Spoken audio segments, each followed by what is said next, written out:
Hey guys, before this episode starts, I want to really quickly point out that we had some technical difficulties with this episode. It actually took us around an hour before we could even start recording to get Skype to work properly, and Discord wasn't working any better either. After I restarted my computer, we got Skype working good enough, at least for a while, but then it eventually started glitching out again, and then about 40 minutes in, we finally just decided to start recording our own audio separately, and then I just edited that together afterwards. And the editing took quite a bit of time, so that's like the main reason why this episode didn't go up on Monday like it should have. And then also, I should probably point out too that the day that we recorded this, we recorded it actually a few hours earlier than we usually would have, and I didn't get any sleep beforehand, and that combined with the fact that we were having the technical difficulties and that the podcast was going on for like 3 times longer than I thought it would, you can really tell, like, for the last hour to an hour and a half that I just have no patience and no energy at all, and I basically just drop out of the podcast for like the last third of it, which I understand is not exactly very professional, but like I said, I didn't really get any sleep beforehand. I'll make sure to get some sleep next time. But anyway, that's really all I need to let you know. Hopefully you enjoy the podcast. Welcome to Poopcast. I'm Jimmy Davis. I'm a guy that loves pooping. And I'm Michael. Andrew and me are playing a game. Oh, kidding, I'm Meleemario720. Is it Meleemario? I can never pronounce my own name. Okay. Yeah. Before we get started, we have some fan art from MasterJoJ, the guest from the last episode. Actually drew a really cool picture. I think it's my favorite fan art so far because it's just me and not Logan. And, yeah. I was wondering why I didn't see that one. Oh yeah. Why didn't he draw me? He doesn't like you. I don't know. Okay, I'm gonna go unsubscribe and remove him from my featured channels. Not Okay. really. Okay. No. I'll take a look at it later. Okay. He didn't actually tweet it. He doesn't have he has a Twitter account just for like his own. It's just like a personal Twitter account, so he just sent it to me through Discord. I think I might tweet it out after this episode goes up. But anyway, to get started, the way that we start all the podcasts I like to ask our guests, what's your story of how you first discovered YouTube Poop, leading up to when you decided to make your own YouTube Poops?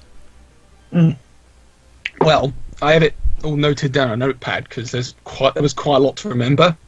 Mm-hmm. So, I was actually introduced to YouTube in general in around 2007 by a friend in secondary school, and at the time I thought it was spelled YouTube, as in the letter U followed by tube. Yeah. So I had a really hard time finding it, and I was like, "What is this YouTube thing?" And it was basically 240p quality videos of stupid stunts and stuff. But at the time I liked I think my first exposure to the Zelda games was Twilight Princess. It was through magazines mostly, because I never played a Zelda game before then. And I think there was like this GameCube disc I still have, which contained Ocarina of Time and Majora's Mask together. Mm-hmm. And I thought, oh yeah, what sort of Zelda stuff is up on YouTube? And then I think it was via a Game Trailers video that they had a video about, like, I think the worst of Zelda, I think, and one of them was the CDI games. They looked so weird and uncanny to me. I'm like, is this really a Zelda thing? What is this? Is this a cartoon? Or and then I did further looking into it, and then I spotted all the YouTube poops, and it was like an entire new thing.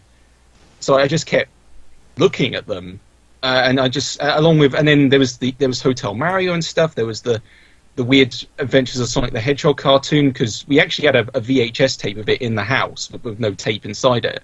So I was always curious to know what the show actually was like. I got a version with like a later tape with an actual tape inside it later on, but that wasn't until much later.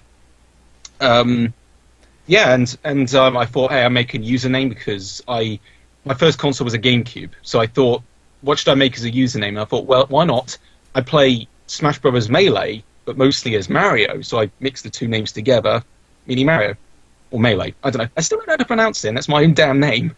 I've always heard it pronounced Melee. I mean, that's how they pronounce it in the intro to the game. So I've heard Malay or whatever. So I guess it's I don't know. It might be I don't know if it's a regional thing or accent thing, but it could go. Melee. I imagine it probably is. It seems like in the U.S. it's always Melee, and then whenever I hear it pronounced anything different, it's always like Canada or UK. Mm-hmm. But do you happen to remember any of like the early YouTube poops that you watched? Like if you could remember. I have some actually lined up here. Okay. I mean, I'll share the links below later because I all saved the links to a Word doc just in case I forgot them. Okay. One of the earliest was Attack of the Jolly Green Giant. Okay. It was basically Zelda CDI mixed in with an old Jolly Green Giant video, and it was one of the funniest things I saw back then because it was like, oh wow, you can mix in this thing with that thing and make a new thing entirely. And that kind of opened it up to more possibilities. And also, there was another one just called You Want It, which just had Morshu flicker around the screen. And I thought, wow, why is this, so entrancing to just see this man with a nasal moustache just twirl around for like a minute or so. Mm-hmm. And then there were some later ones which were little. I think most of these are re-uploads. Some are originals. Like a lot of the original creators, like they just deleted them, but thankfully someone thought to save a copy and then put them up later. There was Guorum gets into a fight with a taco by Nintendo Brad, which was an inspiration for later videos that had RPG stuff, which I'll probably elaborate more on later because there's a lot that went into that. And the Cakes of Evil. Basically, it was like the inspiration for characters going on journeys and stuff in a lot of the videos I do. So it was like basically ideas from those two put them together. Yeah, and also I still know one of the creators. He doesn't make YouTube poops as much anymore, if at all. He's more into animation stuff now. Nintendo Brad. He doesn't go under that name now, but it was kind of cool to get some insight from him, at least a little bit. Okay. So would you say then that he's one of your like one of the bigger earlier inspirations then for you? Yeah, well, the only one I ever got into contact with because ones like Walrus Guy and Deeper Cut were kind of on the elusive side, shall we say. They'd make a video and then just sort of be in the background. Yeah, because I mean, Walrus Guy he's a strange case because he'd make a video once in a while, and it's like this bizarre mini art project. So I always think that maybe as a full thing, he probably makes real like short films and stuff. Yeah, like as a college thing. But I just don't know because they're so like what was it, Guanim's Great Adventure or whatever it was called, or the one where he tried to replicate how CDI games look, but like making older looking characters. Mm-hmm. It just, and also the one with Zelda's face exploding via the tutorial. Yeah. The tutorial animation, like that one.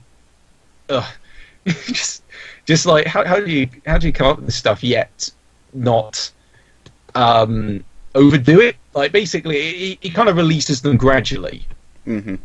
and then disappears again before making another out of nowhere, mostly with Dr. Rabbit. Yeah. I don't think he's uploaded. I think he last uploaded like a year ago or something. Yeah, he's very sparse uploads. Yeah, I don't know. He may come with something, but you never know. I mean, at least he's. Oh, sorry. He never technically officially canceled his YouTube Poop the movie thing that he announced at one point. I'm pretty sure that was Walrus Guy, right? I have a feeling. Was it the Bowser the Food Stealer? Bowser the Food Stealer. I thought that was the movie, or am I thinking of another? Because that was one that he deliberately hung on a shot of Gronum and Link in a field and while playing some sad music, saying that part 3 was never going to come out or something.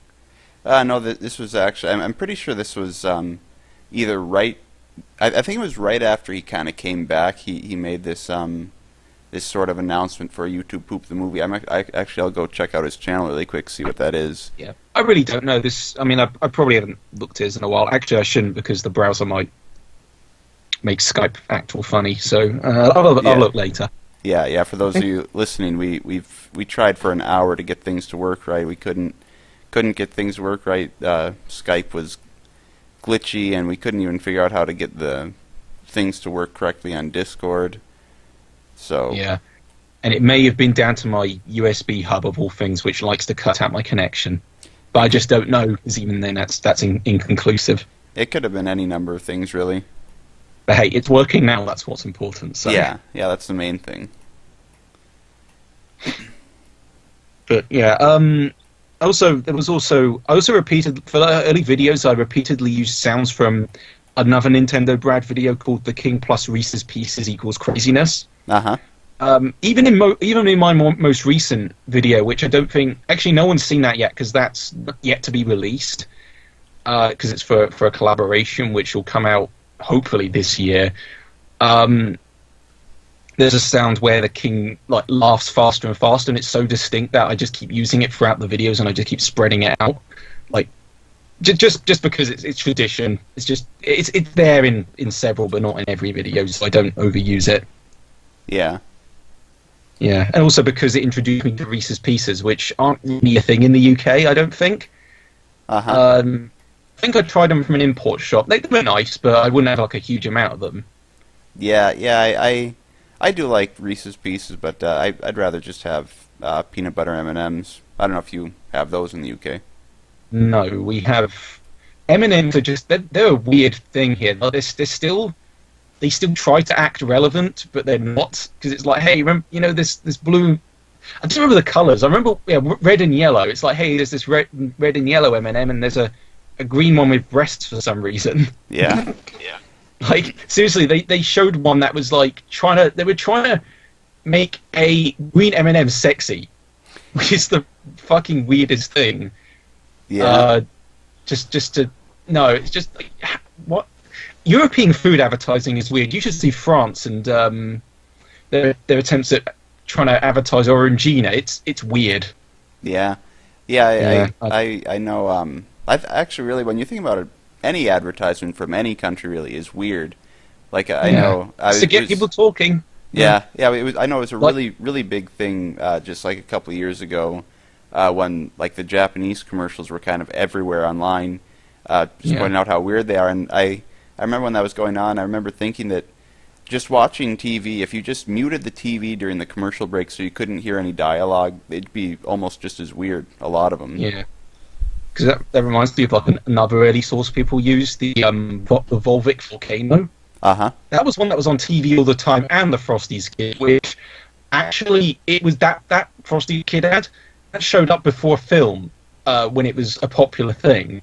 Yeah. Like so seeing the Frost like a YouTube poop source on the big screen, it was just such a weird thing. I don't know what film it was before. It may have been either Thunderbirds or Charlie and the Chocolate Factory, the Tim Burton remake, but I'm told it's not the Charlie and the Chocolate Factory one. But I like to think it is. Yeah. But yeah, the Dinner Blast as well. That was an early inspiration. Oh yeah. I think it's a shame. I think pretty much any Spadinner YouTube pooper would say that Dinner Blast was like one of their earliest inspirations. Yeah, I don't know what happened to Crazy Cat 13 because. Like he made that popular video, it was re-uploaded by someone else because he made it private or something, and then he did like a few YouTube poop animations, which are actually pretty good. I don't know if they were done in Paint or Photoshop. They look pixely enough to be Paint, but they're just really energetic and stuff. That may have been a subconscious influence as well. But it's a shame that he didn't take it any further than that. Maybe that was it. That's all he had. But it was a good 2 videos and stuff. Yeah, you're kind of starting to cut out again. I don't know if you. I know it was. Crap. Let me move my hair closer. Yeah, that's better. Yeah, that's a lot better. I think it's because I think the problem is I back away from the mic, much like Tizonde. Yeah. And so I'm not trying to crowbar in these references. Yeah. So apologies for that. Anyway. So then, what was your first YouTube poop then? Because I know on your channel it's The King Wants Cheeseburgers Parts 1 and 2. Was that the first one ever made or just the first one ever uploaded? Technically isn't. No, it's because the channel I have right now is the 3rd channel I have. So there's a story behind that. Okay, so I made the first channel, and it got it was just called Meleemario. It got taken down because of all the Nickelodeon Viacom crap going on and the Dr. Rabbit stuff. Yeah. where like anything with Dr. Rabbit was immediately flagged. It also didn't help I did SpongeBob dubs. Oh, it was yeah? just episodes of SpongeBob I just dub over because I was inspired by, I think their name is Cartoony Toons, and there's one other guy, I can't remember his username sadly, who did just dubs over SpongeBob episodes, and at the time they were really funny. Apparently to like a 12-year-old, because it was really crass. It's like, oh look, Squidward has a dick as a nose. That's funny. Yeah.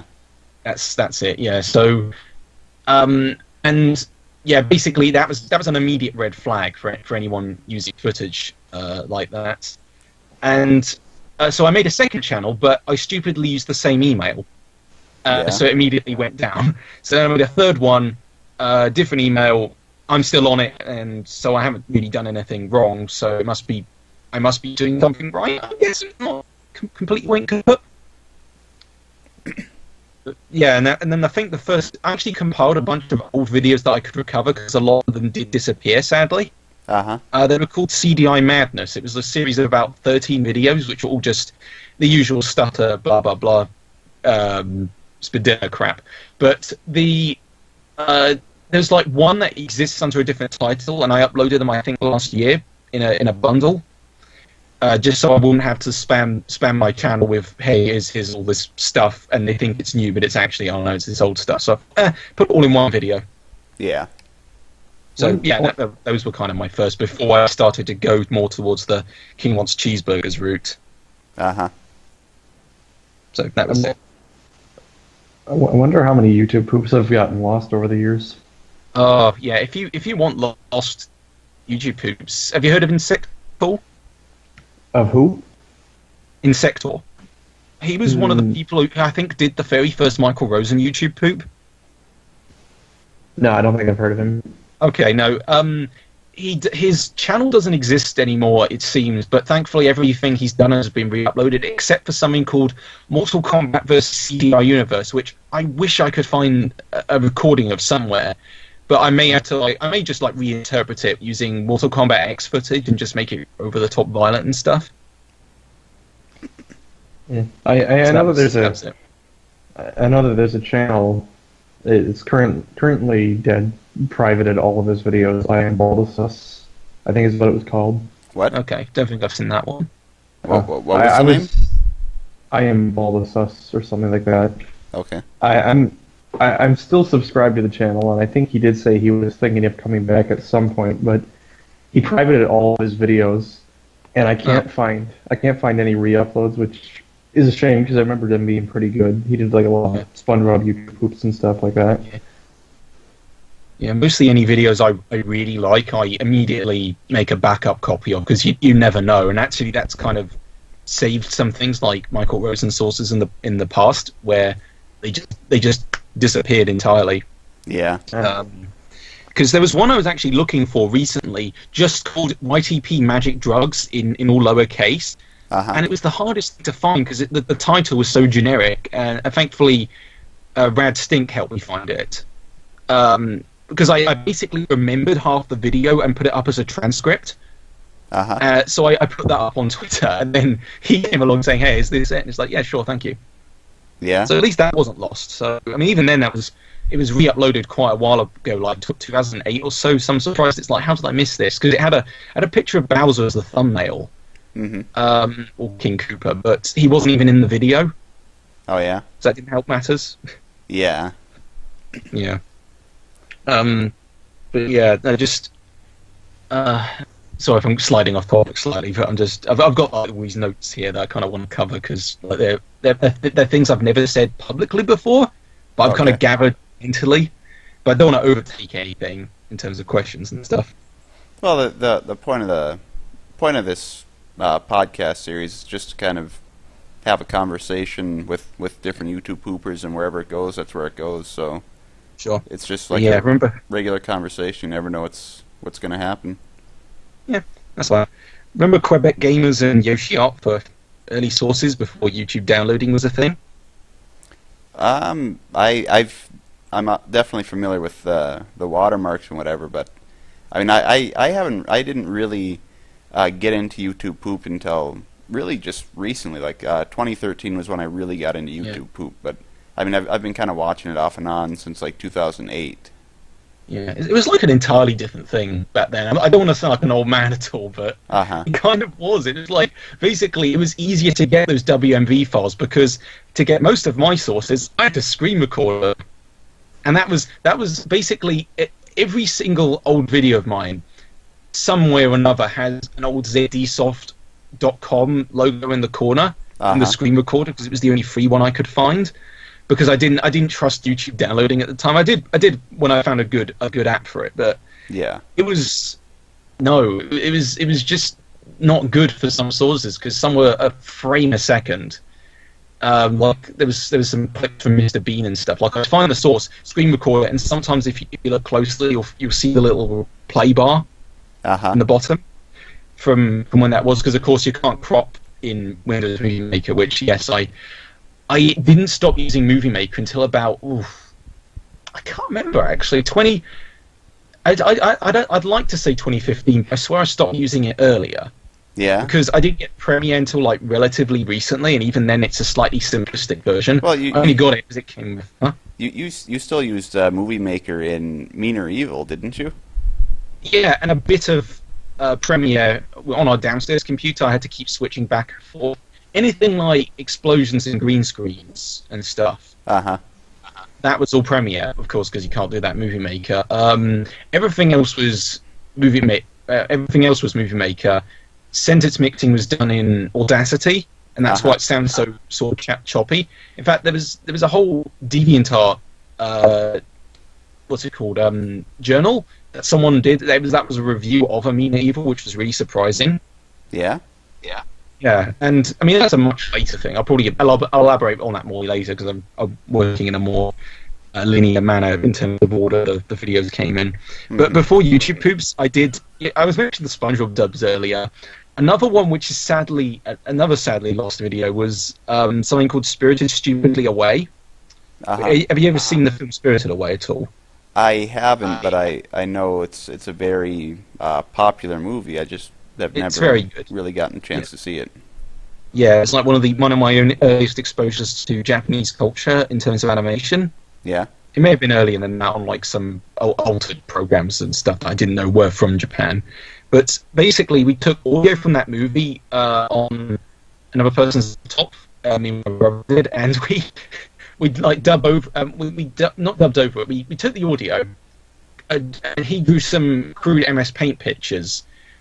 And it's a slideshow, and it was like, oh look, it's a funny version. And instead of someone saying, hey, drink this, they drink piss or something. It's like it was really crass, like 10-year-old humor, like typical. And there was a bit where it was just a bit me and my brother keep quoting to each other because we only vaguely remember it. Where there's a line where the protagonist goes, "I'm not going to turn into a pig, am I?" And then instead he dubbed in, "I'm not going to turn into a prostitute, will I?" And then, but basically, it was so muffled and out of place that we just keep, we clap our hands every time we say that line. But the thing is, we actually burnt it to a CD, but it was only the Movie Maker files and no publishers. And even then, we wrote on the back of the CD, so it couldn't be played on anything because we thought, oh, you can write on both sides; it'll still work. No, it won't. You're really, really cutting out again. Oh no! Hang on. Is my face closer again? Is it still? One thing I really should have asked before we started recording. Are you wearing headphones? No. Because I know with Kier Epton we were having issues with him cutting out, and then when he started wearing headphones, it worked just fine. I have a pair right here. Let me grab them. Okay, yeah. If it's not too much trouble, that would. Yeah, they're earbuds, but they're the only ones I have, so it should be fine. Okay. Yeah. Like technical setback. Go on. Headphones. Come on. No. I plugged in the headphones. It should be working. Are they not? On the other side? Is it not working? I'm just switching the. Nope. It says headphones, but it's not detecting my headphones, which is really strange. Huh. Oh, I can hear the audio of the bling in my ears, but not the Skype audio. Okay. That's really weird. But actually, if it helps cutting out, hang on, I'll leave them plugged in and see if that helps with cutting out. It's not doing anything. It's still just as bad. Sorry for the technical issues, listeners. Yeah, would Is any of this normally. even going to be left in? I was just gonna say I would normally cut this out, but I don't know. I kind of like the idea of leaving it uncut. I guess if it goes on for too long, I might trim it out, but Headphones. because I'm sure there'll be Yes, it works now. Good. working. Good. Okay, I set it was the settings via Skype and not Windows itself. Okay. Well, you Good. don't Okay. sound like you're cutting out nearly as bad as you were before. Hooray! Yeah, I have it adjusted one ear just in case someone calls me off to the side. Okay. But yeah. So yeah, drew on the back of a CD, and basically I take care to archive stuff properly now. I have DVDs, hard drives, all that stuff. Mm-hmm. Basically, don't draw on the back of where the data is being read, as my 10-year-old self did. Yeah. Or 11. I don't know. It was long ago, so I might be remembering that wrong. But alongside ZDsoft, I actually tried to replicate effects that I've done in videos I saw people do in Premiere with Windows Movie Maker. So I tried to reverse a video by putting every frame of a clip in backwards. Yeah. So you take the clip and then chop it up and then put them all in the reverse order to make a reverse effect, and it looked like crap. And it wasn't really reversing; it was more stuttering backwards. Yeah, I remember doing that one time too. Yeah, I think I did a few times. Oh, sorry. Did you say something, Logan? Yes, and I think I remember doing that a few times, where you take like one frame of the audio, like each frame, and then put them all backwards. Yep. Yeah, I remember doing that. It didn't sound good, but I thought it was funny. I remember I told you about that. Said that you could reverse videos in Windows Movie Maker if you just took one frame at a time and put them in reverse order. And you tried that and you got mad at me when you found out that it didn't work right. Yeah. I mean, I don't know. I guess it has been something like 8 or 9 years, probably more. No, probably about 8 or 9. So I seem to remember it being happening differently, but it was a while ago. So yeah, you're starting to cut out now too, Logan. You need to speak a little bit more clearly and loudly. Hang on a minute. I think it's my computer because I keep seeing the little refresh thing on Skype. So I think it must just be. I realized when I started up my computer, it's Skype is saying that I have updates I need to install, and I just instinctively canceled out of that. So that might be my problem. It might be the updates that I needed. Again, Does it sound better? It did for a second. Does it sound better now? No. Okay. Sounds fine on my end, but again, it's weird mixed results across all three, so I really can't say. Yeah, I think I'll probably put a disclaimer at the beginning of this episode that we had some audio issues. Yeah, technical troubles ahead. Yeah, but I think as long as everybody speaks clearly and stuff, it shouldn't be too much. Yeah, I'll try to enunciate. So yeah, I did that, and that really showed when I was trying to do crude effects against someone who obviously knew what they were doing editing wise. I actually helped finish off a video for someone. Mm-hmm. It was called God Rabbit. It was a trilogy of videos, I think. It was what now? You can only find God Rabbit. It's a Dr. Rabbit YouTube where he goes around killing all the kids in various brutal ways. Well, certainly some of them. He would just basically he gained superpowers and would go around blasting them and stuff, and funny things happened. But he didn't finish the video. It was someone called Title Enlarge, who I think is known as. I could be getting this completely wrong or mixed up with the wrong person, so apologies beforehand. But I think he's known as Tux Prowess now, but I'm sorry if I'm completely wrong on that, and I do apologise. But I basically finished off this effects-laden video with all sorts of focus focus blur and explosions and all sorts of cool stuff with Movie Maker and Paint, and it looked like crap in comparison to the other parts, and I kept recycling footage from the other parts because I just didn't know what I was doing. So I'll link that as well, because and also I have a high quality version somewhere of one of the parts. I'll need to like hunt for that because it's on a USB hard drive that requires a power supply. Okay. So it may or may not be on that or on a DVD. So that'll definitely go up if I come across it. For now, there's the lower quality complete version in massive quotations with kind of a subpar MS Paint ending. That was sort of a cop out because I didn't know how to end it. So just like, here it goes. There's like an immediate downstep as soon as it cuts to link, and you'll see where, because you'll see the ZD Soft logo. Yeah. But yeah, that was me realizing, wow, at some point I need to upgrade, and that wasn't for a while. Yeah, you mentioned earlier, you can't crop in Windows Movie Maker, which actually I can remember. I used Movie Maker for not nearly as long as you did, but I did for quite a few years. And actually, I remember one of the things that I used to do is if you added the zoom in effect or pan in effect, whatever they call it. Yeah, and all the time too, but it wouldn't quite pan in to where it would need it. Well, if you add the pan in and then a pan out, it'll kind of equal out, and it will crop it slightly. Okay, I think I just had like it focus on a corner. Because it still wouldn't be perfect, but it would do. So I just thought, I'll just use that, because if I didn't want to show someone's face, because one of the very first videos I used Michael Rosen in, what was it called? Michael interrupts the Halloween party on Christmas or something like that. I can't remember the title.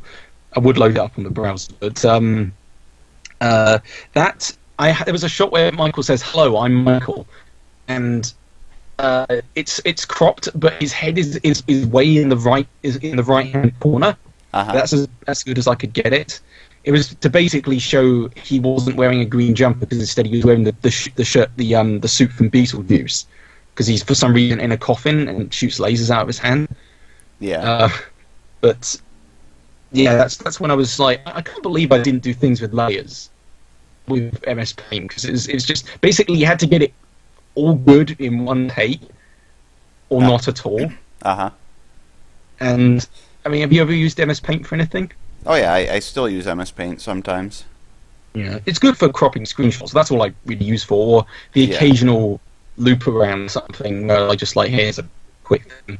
But I'm surprised I made so many videos using that method. And I'm kind of repeating that, but just in a more advanced way with Premiere and Photoshop instead. That it was Movie Maker and Paint. It's always the two. You always have a drawing and an editing program together, and it can work. You just need to know what you're doing. Well, just not with Movie Maker, because when we upgraded our PC from XP to Vista, that was a major problem, because there were some features they removed, such as taking screenshots. So you had to do it via MS Paint, and for some reason, I still can't fathom why, because Windows Vista is still a disaster of a operating system. Yeah. They for some reason, screenshots would appear slightly tanned looking. So for some reason, skin tones would change between shots in the same video, and it was super frustrating. And my videos weren't the ones who did that. I guess Microsoft just didn't think that the screenshot button was necessary, that people use Movie Maker all that much. And the effects, like the wibble wobble effect, was kind of fun, but in favor of actual functionality, or not being crashing every other minute. Yeah, it just seemed like a weird trade-off, because there were some effects that kind of, I think, pushed too far to their limit, where we did as many wobble effects on a shot as we could, and then added more and more until it like slowed everything down, because we just wanted to know how far it would go. And it's I don't know, it's just, and until we got Windows 7, where it became sort of decent again, there really wasn't much choice, because you could revert back to XP.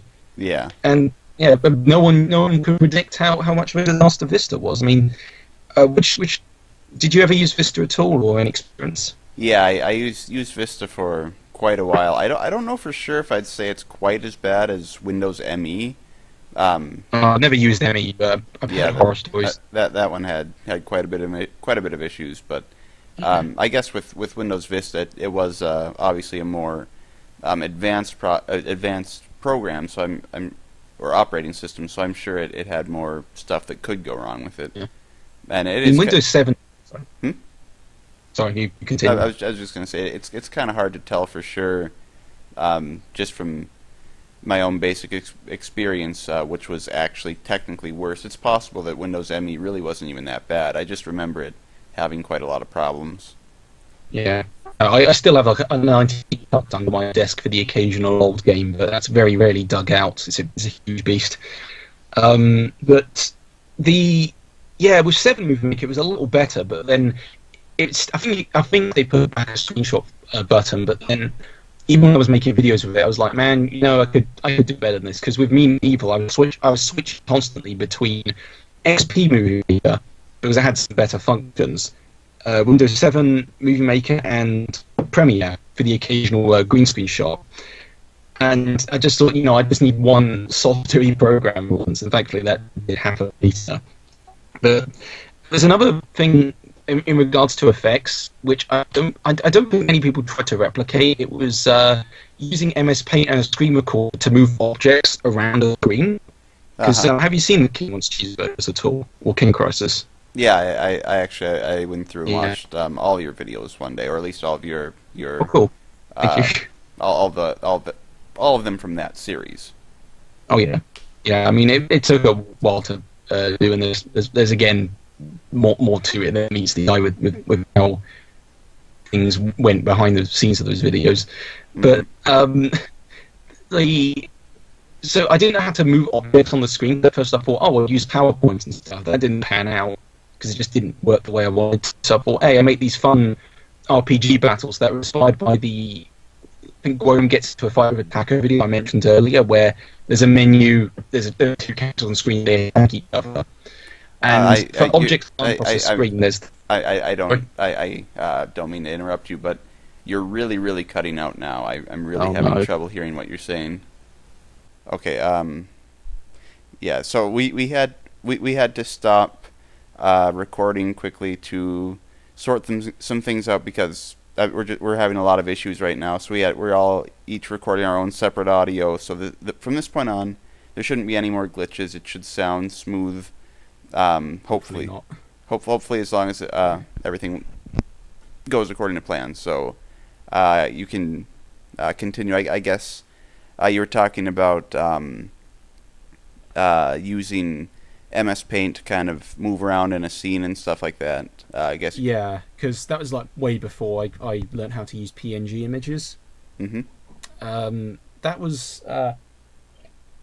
yeah. So for the longest time, I just hit screen record and then move objects around. And that had to be done perfectly as well, because any screw ups on the recording or misplaced objects in Paint, they'd stick, because again it was all like one separate layer. So I'd save a picture separate of the background with nothing there, and then start doing everything separately for the screen recording version. And it was a mess, and I doubt I still have any of those MS Paint files around. I mean, if I dug one up, that would be kind of interesting, but I mean, the oldest ones I have are from Mean Evil, because I think with Cheeseburgers and stuff, it was all just the WMV files, and that was it. Mm-hmm. Because I don't think any of those original files exist, because I think the computer went down. So I'm just checking it's still recording. Yeah, it is good. So hopefully it should export fine. And then I think actually around the time I was starting to use Vista Movie Maker, that's when I discovered the Rosen source. Uh-huh. Because they kind of tied in together, where it was like, I didn't actually end up using him for a little while. Because I was still used to using CDI and stuff, and I thought it was so funny, because the very first source was a CBeebies kids bedtime story reading, the one where he's in the green jumper. Uh-huh. And that was funny, because I was familiar with CBeebies, because that's a British kids channel, preschool channel. And I was very familiar with that because as a kid I'd occasionally watch programs on it. But yeah, one's like the Tweenie. There was one time where the Tweenies premiered and I just ran out the room because it was so frightening. So that's what I associate CBeebies with. But then this Michael guy comes on. It's like, it's so surreal seeing this older man do all these strange faces and expressions, and to see someone like Insector edit them. It was in YouTube Poop recites a bedtime story for the kids. It was weird. Insector had this tradition where the protagonist of the video was just called YouTube Poop. So it's like, so like he was doing stuff, or it was, but often it was just Michael or like Big Cook, Little Cook, or whatever source he was using. And one of the first edits that just made me burst out laughing was when he says, "Hello, I'm Michael," and he'd lean on the desk and grin while making that noise. And that was just, it's just that kind of opened a new thing. It's like, oh wow, you can use real people now, and not just animated scenes from video games or cartoons and stuff. But with Movie Maker, it didn't really do anything justice because a lot of Rosen videos are heavy on sentence mixing. So doing it with Movie Maker was not a wise choice, because the best ones I could get out were, "Hello, Michael's my name, speed is my game, he, her," when he's like running back and forth across the room. And that was the best I could get it, because everything else was indistinguishable.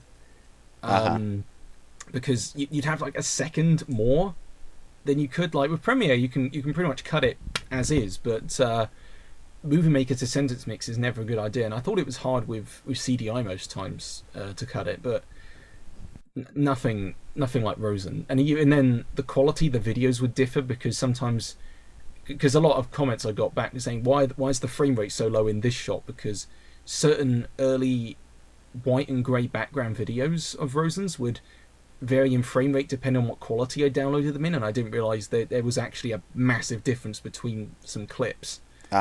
And yeah, that made some things either look really sluggish or too slow, and exporting issues were another thing where like the effects in program would look completely different to what they were, especially things like the wobbling effect, which seemed to randomize depending on whether you played them and when you published them, because the published version would never look like what it would do in editing. I know that can happen in more modern editing programs, but that's still a mystery to me. Where it would just vary. Yeah, I can remember using Movie Maker when I would sometimes add text and make sure that the text would like fill up the entire screen. Go from one end of the screen to the other end, and then when I would render it, it would kind of like cut off the last letter and put it down below the rest of the letters, and so I'd have to shrink down the font size and then re-render it again just because of that one issue that didn't show up in the preview. Yeah, making text misspellings in a movie maker project was just the worst thing, because you really didn't want to go back and fix that. I accidentally misspelled Star Wars as Start Wars one time. Yeah. But I left it in because that was the only misspelling, so I thought, screw it, I'm leaving it in because I'm done with this video.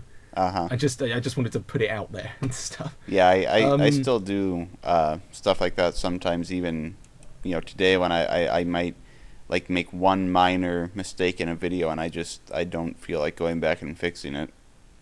Yeah. Sometimes jumping. Oh, sorry. I was just gonna say sometimes I do that, but then other times it's like I don't do it and then I regret not going back and fixing it because it could have been so easily fixed.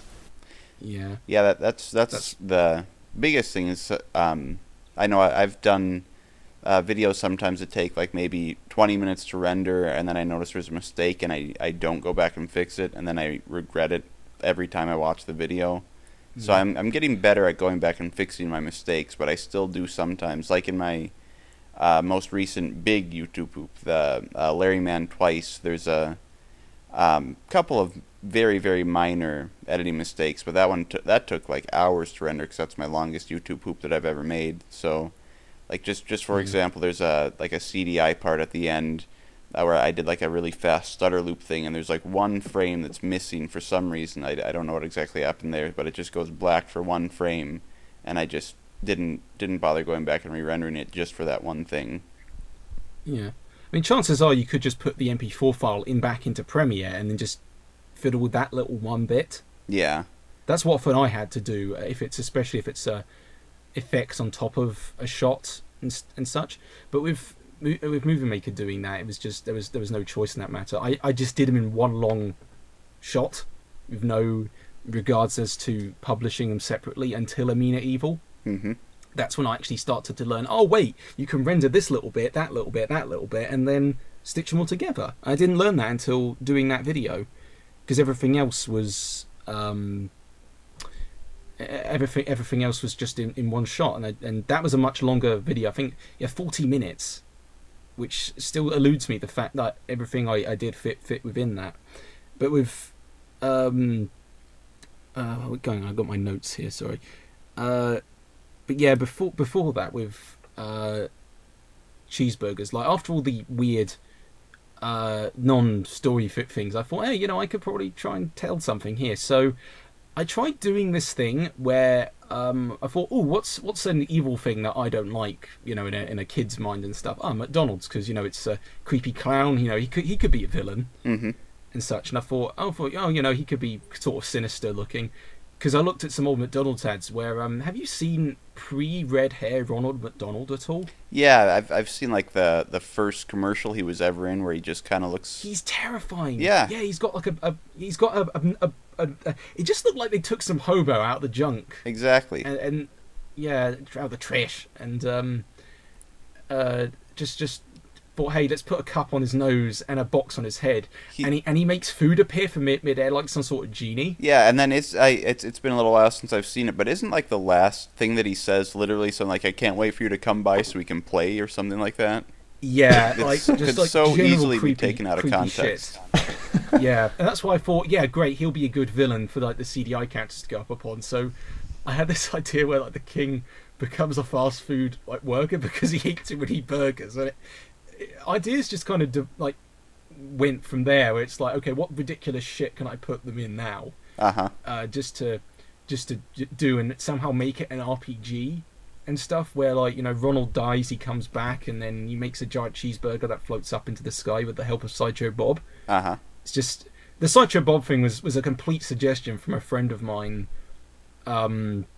in secondary school, because I was making these during secondary school. So I thought, what sort of funny ideas would you like me to put in? I don't do that now because I prefer to come up with my own stuff, but it is occasionally nice to have someone suggest something. Yeah. And just think, yeah, I'll consider it, but it may or may not work, and you have to like phrase it in a way so that they understand it, and that's fine. But back as a kid, it's like, okay, I'll do it, and I'd receive all these horrible in hindsight suggestions. It's like there's a friend of mine from Australia who I invited to like be in the video as a character, and it dates the video horribly, because it's like basically you'd have to know who he was to get the full context. And even then it doesn't make much sense, because it's like, oh look, it's this guy who shows up.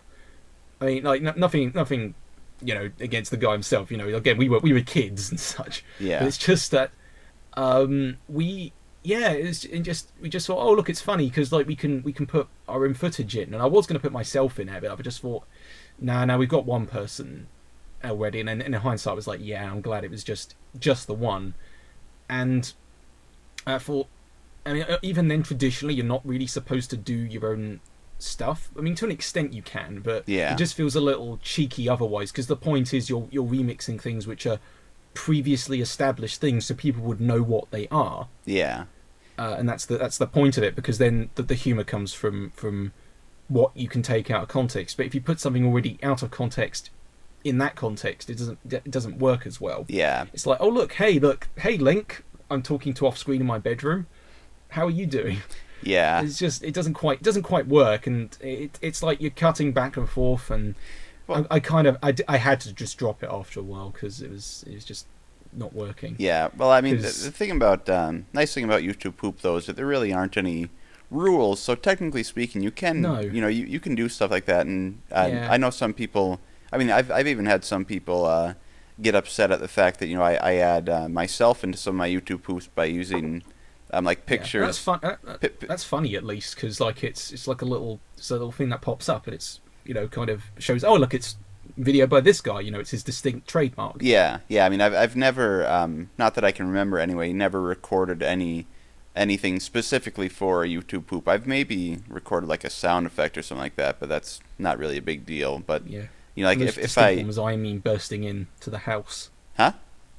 That's the one I remember. The I mean bursting into your house and then shows the grave. Yeah, because Yeah, that's the one, because it's like, okay, yeah, that's a thing that works, because it's like only a short thing. It's not like an entire plot point. yeah.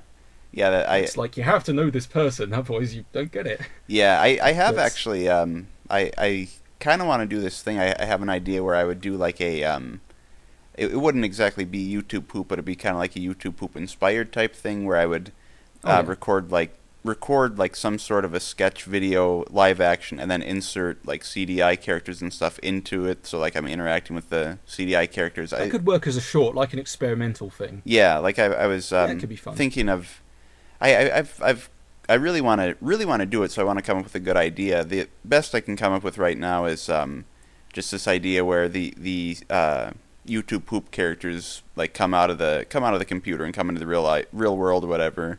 Kind of like a Who Framed Roger Rabbit type of situation, almost. Mm-hmm. I mean, they exist in the real world in the movie, but you know what I mean. Something kind of like that, where I'm just interacting with YouTube poop characters. If I do that, I definitely need to make sure that it's something that's actually funny and entertaining. But that's make it a short that works on its own. Yeah. Without basically, it's just sort of, oh look, it's just this wacky fun short, and it's and I'd say this now: use static angles because it probably work better. Yeah. Because moving angles with still objects on top, if not done right, just seems a little... Yeah, I mean, and also because it would allow you to add things like shadows and stuff, still angles, if they're needed, that is. Yeah. Because it would actually add something to it. Because I've seen mixtures of photos and real things and cartoons that work really well, and ones that don't, because some just don't understand how it works. But yeah, no, I mean, it'd be that'd be really cool to see, actually. Yeah. But what was it? Yeah. So, and those videos, like, they got to a point where you'd have like 1 million characters on the screen, and literally no one would do anything in the battles. Jumping back to those things where basically it's like, oh look, there's Sonic. He shows up and does nothing. Yeah. Bye, Sonic. Just like I learned not to do that later on, but I'm kind of glad I did that earlier, because to learn to not do that later on, because I basically. No one shows up without purpose unless it's for something, because otherwise it's just a waste of animation time and such. And that the older videos are full of that, but at least that's kind of what makes them retroactively sort of either really funny or really cringy, depending on how you look at it. So yeah, I did this thing. You kills one McDonald, and then I thought, I better follow this up with something else, but not make it an RPG. So. Me and my brother were really into the rail shooter Time Crisis. You ever played any of those? I haven't, but the name sounds familiar. Yeah, they're rail shooters in the arcade. There's about 5 games, 6 spin-offs maybe. Mm-hmm. And they would... like, the first one's kind of hard to find, but like I see 2, 3 everywhere. Occasionally 4. Actually, no, yeah, less so 2, but more, 3 and 4 I see more often. 5 I saw once outside a cinema when they were playing Rogue One, and that was it. Like, because they're such huge units, you need the floor space for them, and the pound coins to actually play them. But yeah, no, those were fun, and I thought, hey, why not have Link be an agent or something? He goes around and Zelda's kidnapped and stuff. So it was mostly based on the first PS1 game. Well, it's a port, but it's more people know the PS1 arcade game, because finding an arcade cabinet of one is pretty tricky. I've never seen a Time Crisis 1 arcade cabinet in person. More so House of the Dead, but that's completely different. Yeah. But those, and I just thought, hey, if we make a change of pace from the RPG stuff, but that ended up being the hardest thing to edit on Movie Maker, because I'd have all this Time Crisis footage and try to put CDI characters on top of it with MS Paint, along with the moving footage, and then occasionally I'd have to trick certain things where I'd trim through the footage, and that would really affect the soundtrack, where like the soundtrack would just jump all over the place. Yeah. There are some bits I'm still kind of pleased with, though. There's a bit where a bunch of enemies show up through a door, and Link says, "Oh crap," and then he just shoots them all. And I just think that's just the reaction's funny, but that's about it. Everything else is just it's like you're basically just watching a let's play of Time Crisis, and it's not really doesn't really make for good viewing. Yeah. So in later parts, I went back to the RPG stuff because at least I could say that was stuff I animated myself. And then it's because you're looking at a static screen and thinking, yeah, that's fine. But then when I got to about the third King Crisis, where things started to get incredibly strange and maybe slightly distasteful in places, because you had all these they were meant to be Indiana Jones style villains, but I think I may have made it like in retrospect I think I might think I shouldn't have done that, but at the same time it's not the worst thing I've ever done. What's that? It's like basically there's like people riding blimps and stuff and riding around. I just think maybe I shouldn't do that. I shouldn't have done that in retrospect. But I was a young kid. I didn't know any better. Yeah. And I just thought. So what happened was with those videos, like there was this one guy I'm cool with him now. I don't interact with him a whole lot. He was like I made him one of the villains in the video. Yeah. And that was a really bad idea in retrospect, because it's just like, oh no, he doesn't like my videos, I'll make him a villain and stuff. And yeah, that's one thing I'll say to people: never don't make. It wasn't really it was kind of a personal grudge back then, but now it's just like it was just us being really, really silly kids, essentially. Yeah. I mean, now he was cool with it after the fact, but back then I was like, I was just feeling uneasy about it slightly. It's like, what if he really doesn't like it, and what if I upset him or something? Because that's what I don't like to do. I make videos to have fun and do fun stuff. So I'm glad it cleared up in retrospect. But like he went under the username Jet11. None of the videos exist now. It was like I just thought, I'll take this guy, make him a bad guy in the background. And there was such a long gap between the last part where I introduced the character from a video game called Alone in the Dark, which was a reboot of an older one. Have you played Alone in the Dark at all? I haven't, but again, I have heard of it. Yeah. No. Basically, there was this over-budgeted remake where it relied heavily on fire physics, and it didn't do well at all. Well, it did well critically at first, and then it kind of dropped off after a bit because it was such a buggy, heavily panned game with basically unfinished mechanics. Like you basically have a jacket that you store inventory items in, and then think you have to pick up oil, spread it on things to set fire to them to solve puzzles. It was ambitious but overly so, and I thought, I'll put this Edward Carnby in as a character. But then people are asking, who's that guy? I'm just like, and I had to explain it in the comments every time, and I don't do that now. Yeah. Because it doesn't stop people asking me for music requests. Yeah. But there'll always be someone out there doing that. I try to put them in the description, but YouTube rules. There's either people who look or don't. Yeah, I add credits to a lot of my videos with specific timestamps of what sources were used at what point, and I still get people asking for what sources or what songs, and I've even had some people ask me what the source was that I used when it's CDI, Faces of Evil or something like that. And I find that hard to believe that somebody could watch YouTube Poops and not be familiar with CDI. Yeah. Maybe it's people just coming on not knowing what CDI or YouTube Poop is in general. They just find this video and they're related to something else, like, say, an actual... say if they're looking at Breath of the Wild. Yeah. Maybe it shows up by some miracle. Yeah. Maybe that's where these comments come from. You never know. Unless... no one's willing to really explain the backstory of how they got there most times. But... it makes you wonder, how did you come across this if you're not sure what a YouTube poop is? But you never know. Yeah, well, everybody who makes and watches YouTube poops started out not knowing what a YouTube poop was. Oh yeah, and so that's the best way to discover it. Yeah. I don't even remember how exactly I first discovered YouTube poops. I know for sure. I didn't know anybody who knew what they were, so I wasn't introduced to them. So I must have stumbled across them through related videos or whatever. I think I remember. It was we were gonna watch that fan made Albuquerque music video by I think his name is R. Wappin, something like that.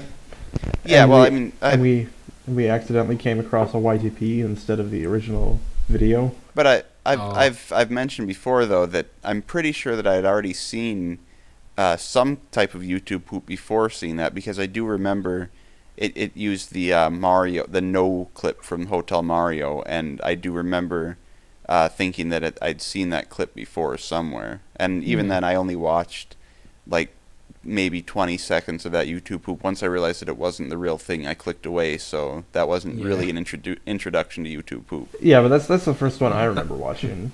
And we only watched about 20 seconds. I still say that Mario and Luigi Travel Through Time is the first one I watched, because that was the first one I actually watched all the way through. Yeah, but that's what I always tell you. That's the first one. That's the first one that we both watched. The first one we both watched repeatedly. And honestly, I think it still stands up. Have you ever seen that one? I have not, actually. I mean, I've heard the title drop before, but I need to... I'll make a note of that. Mario and Luigi Travel Through Time. Yeah, it's pretty good. Yeah, it's. I mean, it's definitely dated in the way that it's presented, but it's a Walrus Guy YouTube poop, so it's. Oh, if it's Walrus Guy, yeah. I mean, actually, if it's Walrus Guy, it's most likely I've seen it, but the title's not striking me. Okay, yeah, it's Yeah. They. Oh, how exactly does it work? Mario and Luigi. Well, it's Mario and Luigi Travel Through Time. They go to, I think it's. Harkinian sends them to the year 2015 to stop. I might be confusing part 2 with this one. It's been a little while since I've watched them, but at one point, there's multiple parts. Yeah, there's 2 parts. All right. At one point, I know for sure. At one point, they go to the year 2015, or actually, that might have been the year 2016 to stop the Gray Spaghetti plague. Wasn't it 2017? Oh, that one. Yes, I know this one. Yeah. The Gray Spaghetti. That's as soon as you said that I remember the video. Yeah. Yeah, but I mean they walk through all these other areas. I need to see that again. Yeah, no, you just reminded me what it actually was. So yeah. That one's. I think that was. No one ever seems to use Mutant Body Slam now, because it's kind of a limited source. There's not that many cutscenes in the game. That's where the grey something came from. Sorry, I interrupted there before I said. Yeah, I was just gonna say, I think that's a really good example of an older style YouTube poop that still holds up, as well as a YouTube poop that's story based but still very joke heavy, and it works in both ways. Yeah, no, that one. I don't know if that's if that was the video where the line "It's a boy" came from. Yeah. Yep, that's the one.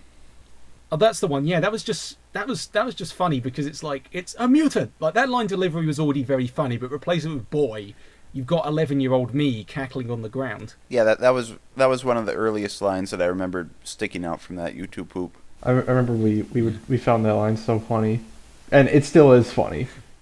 Yeah, because if that was a regular baby, that wouldn't be so out of place. Yeah, like, oh look, it's a pterodactyl. Well, I mean, the thing is, it's the type of joke that would work even if it wasn't a YouTube poop.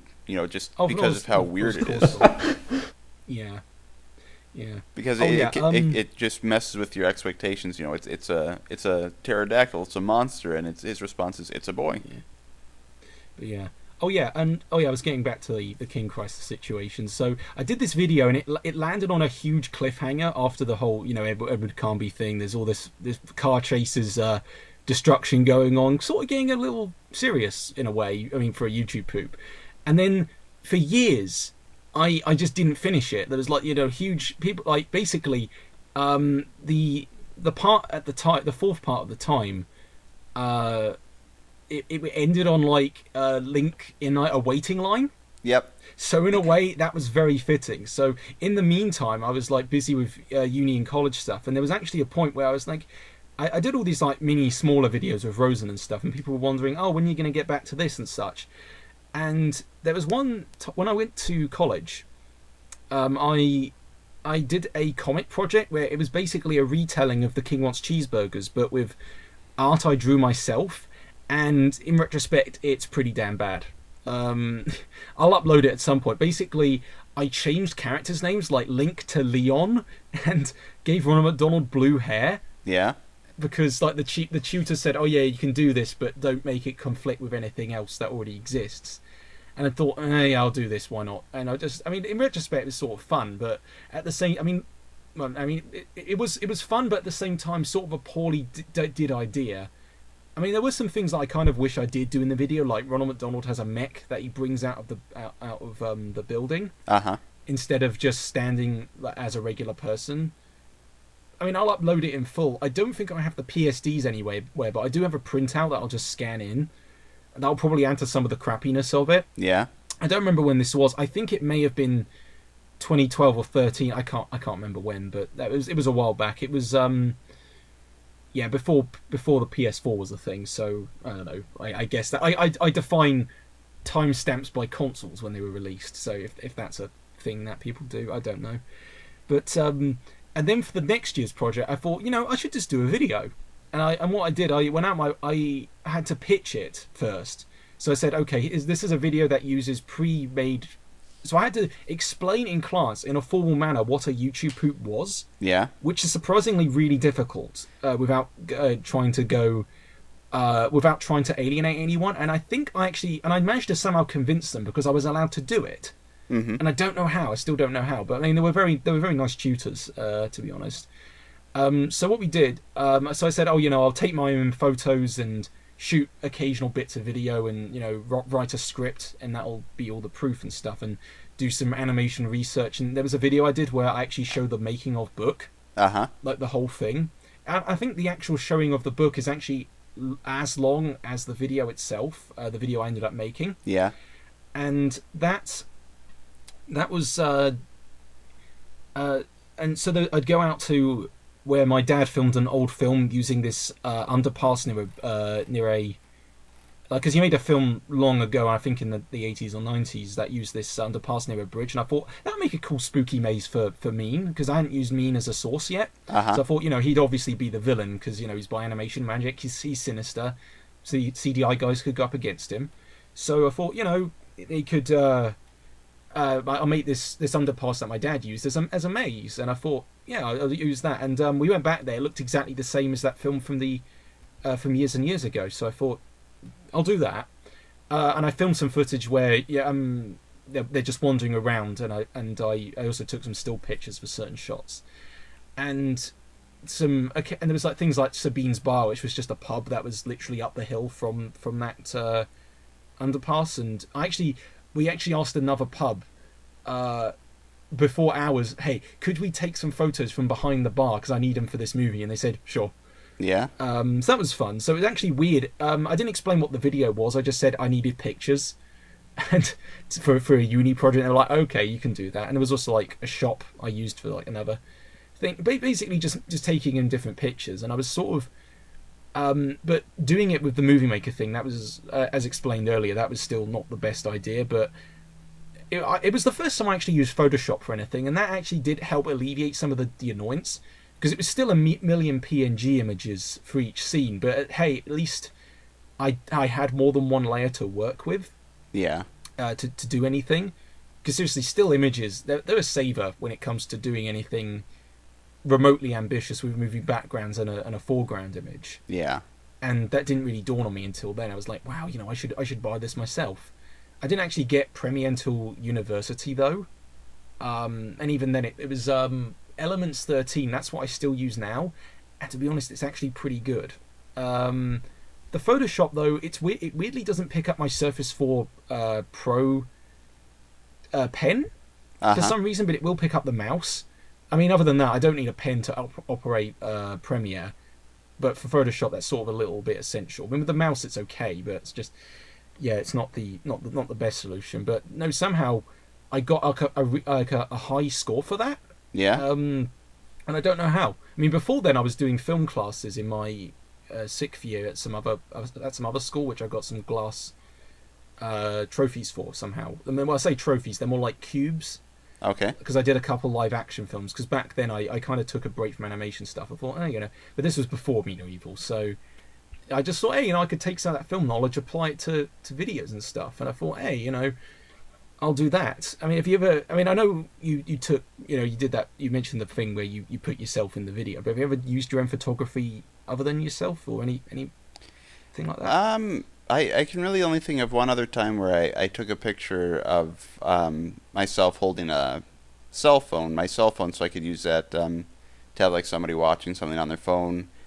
And I don't know if I have. I know I've definitely made, this is obviously different, but I've made stuff in Blender, like 3D stuff to use in. Oh, I've never done 3D stuff actually. That's the one issue. That's the one area I've never actually approached. I mean, I've been meaning to. Yeah. I mean, I'd give it a try. I have Source Filmmaker installed on this Surface Pro.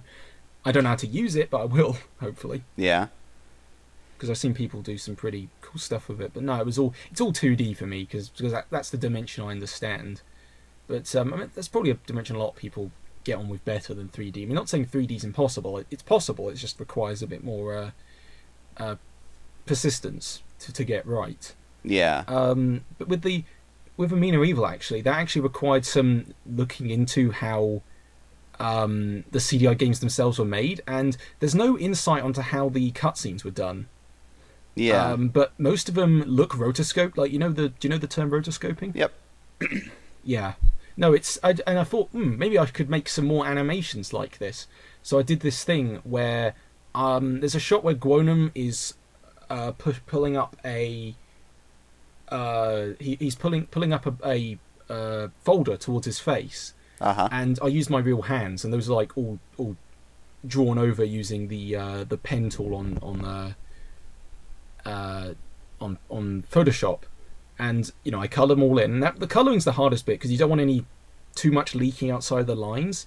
But there were some times where even when I traced the hands perfectly, they'd still look weird and slightly alien. So there were sometimes I'd have to alterate the hands. Yeah. And I just thought and just seeing like 2D images on top of live action footage like that, but using things I did. And there was also like a kick motion I did where I just shot footage of my legs doing a kick, and then I had to draw a robe over it, and it probably would have helped if I had something like a towel wrapped around my waist so I could use it as a reference for when the king's robe goes up. So I had to do that myself, and I presume that's probably what the CDI cutscenes were like themselves, because I want to imagine if there's any like footage out there or like early concept drawings where, I mean, there's some background stuff out there, but like character stuff where it's like, oh look, here's an intern wearing a towel around his thing doing a test for the king, where he's like creepily zooming in. Yeah, I've kind of wondered that too. Like I was wondering if there exists any like animation cells anywhere for the game's cutscenes. Yeah, because that'd be amazing. The only thing I know is animation was done in Russia. Or by some Russian animators. I think they lived out somewhere in the US. Yep. And then the backgrounds were done in Cambridge in the UK. That's all I know. I think they mean I think by backgrounds they don't mean the cutscene backgrounds. They mean the gameplay backgrounds because those are far more detailed looking. Yeah. Have you ever? Those are just long paintings. Have you ever looked at like a zoomed out version of some of those backgrounds? Yeah, they're like they're twice as long. They're actually, a lot of them actually look really, really good. Like, I mean, they're obviously compressed for the game, but like if you look up, I forget the name of the level. I think it's like Kira Bomber who extracted them all along with the GIFs. He just did like the backgrounds for the cutscenes, not like the okay. gameplay I think there was backgrounds. someone else who extracted the gameplay backgrounds. Yeah, I found about half of them on I forget what it's called now. I think it's called like Spriter's Resource, maybe? Yeah, that's what it's called. Yeah, okay, good. I think I have a full folder, and they should be all up there. Yeah, or somewhere else. They don't have all of them because I know like like they don't have the background for like Ganon's lair when you're in the final battle with Ganon, because I needed that for a video, but I couldn't find it. But anyway, so you'd have to rely on the still image that you see in the video itself. Yeah. But anyway, like if you looked up, I think it's called Shipwreck Cove is the name of the level. I'm pretty sure. If you look up a picture of that, like for the full ship background, it looks really, really cool. Or like the whole map for Korodai looks really cool, and you see that all zoomed out. I know. I don't think. Yeah. Oh, sorry. I was gonna say I tweeted out a full version of that. Because I got it from the Sprites Resource website, but I had to actually piece it together, and then I tweeted that out a little while ago because after I put it all together, I just noticed how cool it looked. Yeah, I'd have to see that for myself because that sounds pretty neat. Yeah. No, like I think that's how I came across the CDI sprites themselves, which the king has like a white beard for some reason, which makes me believe that a lot of the crew maybe just didn't have contact with each other all that much, so they just they take a bit from here, a bit from there, and they cobble it together, and it makes the game somehow. That's why so many of the cutscenes look so so different. Like you'd have Link with brown hair, Link with yellow hair, Link with a lipstick, and eyelash for some reason. Yeah. Have you seen the Twitter account where it's just the CDI cutscenes, but it's like one frame every hour? I saw you retweet one of those a little while ago. Because the scene with the big lady is amazing when you break it down to frames because of half the faces. Yeah. Because that's looping back to me in the movie. There was a bit where I had the lady like devour Link's face because it looked so creepy. Yeah. And I just thought I better do this because no one else is going to do that. Because that was a fun opportunity to use some of the lesser known characters. It's like, oh look, who's this husband that the green lady talks about? Oh, it might be the fisherman. Yeah. He seems like a husbandly type, and it says he's a bum now, and it said like and then they want drugs or something. Yeah. And implying that Gamelon's like kind of a broken down place, and that people stay away from it. It's like, huh. Yeah, that was probably my favorite part of that video, because I think up until that point it was mostly like a more serious video, but at that point that's when the really got to the comedy of the video. Okay. Yeah, because a lot of the backgrounds, they were from like a lot of local towns I visit, so so basically just piece together this fictional place from real places. I'd stick posters in the background and all this other stuff. I've always wanted to do a scene in a cinema for a future video. I might end up doing that. Like if I ask a cinema nearby me if they're willing to like let me use like, hey, can I come in before hours and just take some shots like for something. And if I explain it's for a project, that might be okay. But that'd be something to do, because I wouldn't need to actually boot up the projectors. I can just put that on the screen as is. But yeah, that'd be kind of fun. It's because I like using a lot of older buildings and then applying all this silly cartoon nonsense around it, because then it somehow makes it funnier. I don't know how, but yeah, it just works. Yeah, that's an example of the type of thing that I would make in Blender. Like make the theater setting, whatever, and make it as realistic as I possibly can, and then render that and use it. Didn't you actually make a theater in Blender for a video?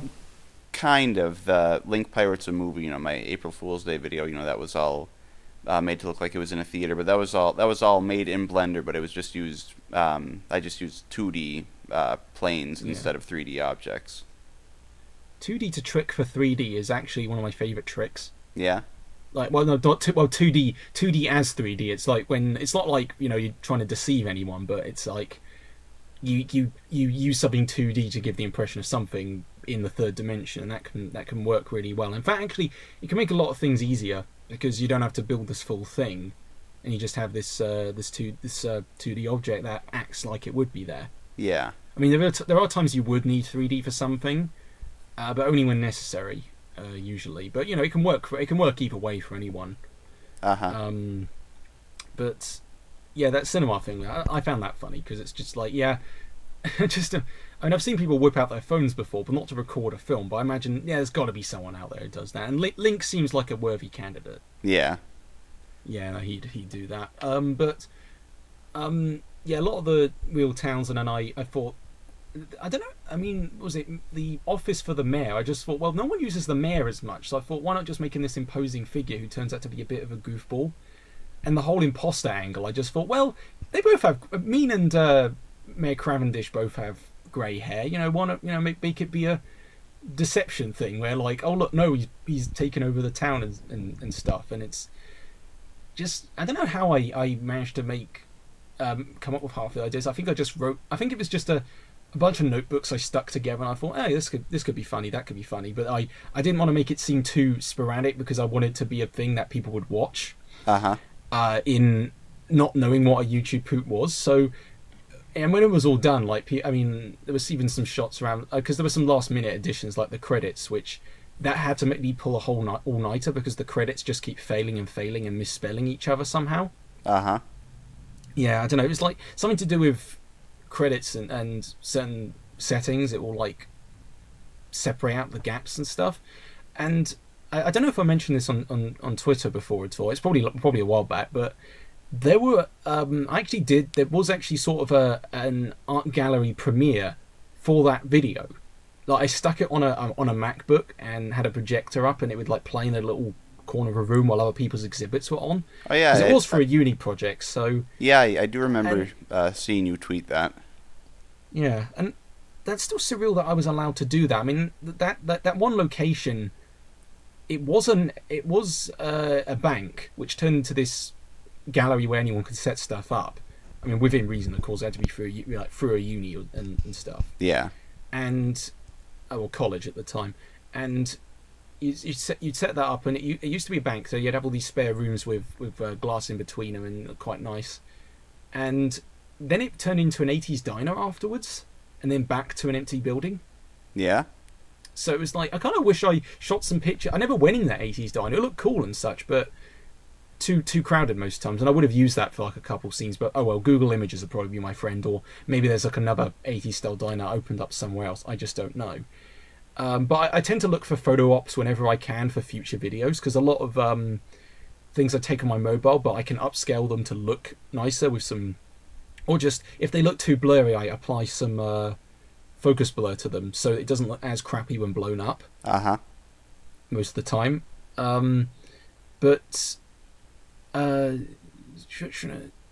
Yeah, and somehow, like, people would pass by looking at this video as if it was a completely normal thing. I'm like, where have you people been? Yeah. It's just like most... Because in secondary school, I'd like, what, 2 other people to show this crap to, because again, it was relatively new. Uh-huh. And then later on, it's like people were actually sort of looking at it. I'm thinking, yeah, it was kind of surreal thinking people would actually... There was someone who was actually going to sit down and watch the full thing, but when I told him it was 40 minutes, he kind of walked to another exhibit, so I was like, oh, maybe I shouldn't have said that. Yeah.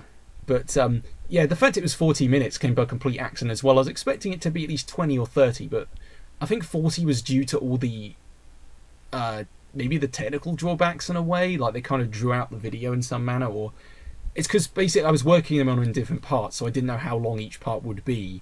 So when I finally put them all together, it's like, holy crap, it's 40 minutes. And I had to render that all in Movie Maker, so 40 minutes Movie Maker, keeping YouTube on to keep the PC awake, then occasionally heading to bed to keep it... I mean, have you ever had to render something while having to go to sleep and then remember to be like, oh yeah, I have to keep the PC awake and such? I don't really worry about that, because I don't have any kind of settings where it'll automatically sleep or turn off or whatever. I whenever I need to render a long video, I usually just render it before I go to bed, and it's done when I wake up. Yeah, though my PC's a little different, because they sometimes like to...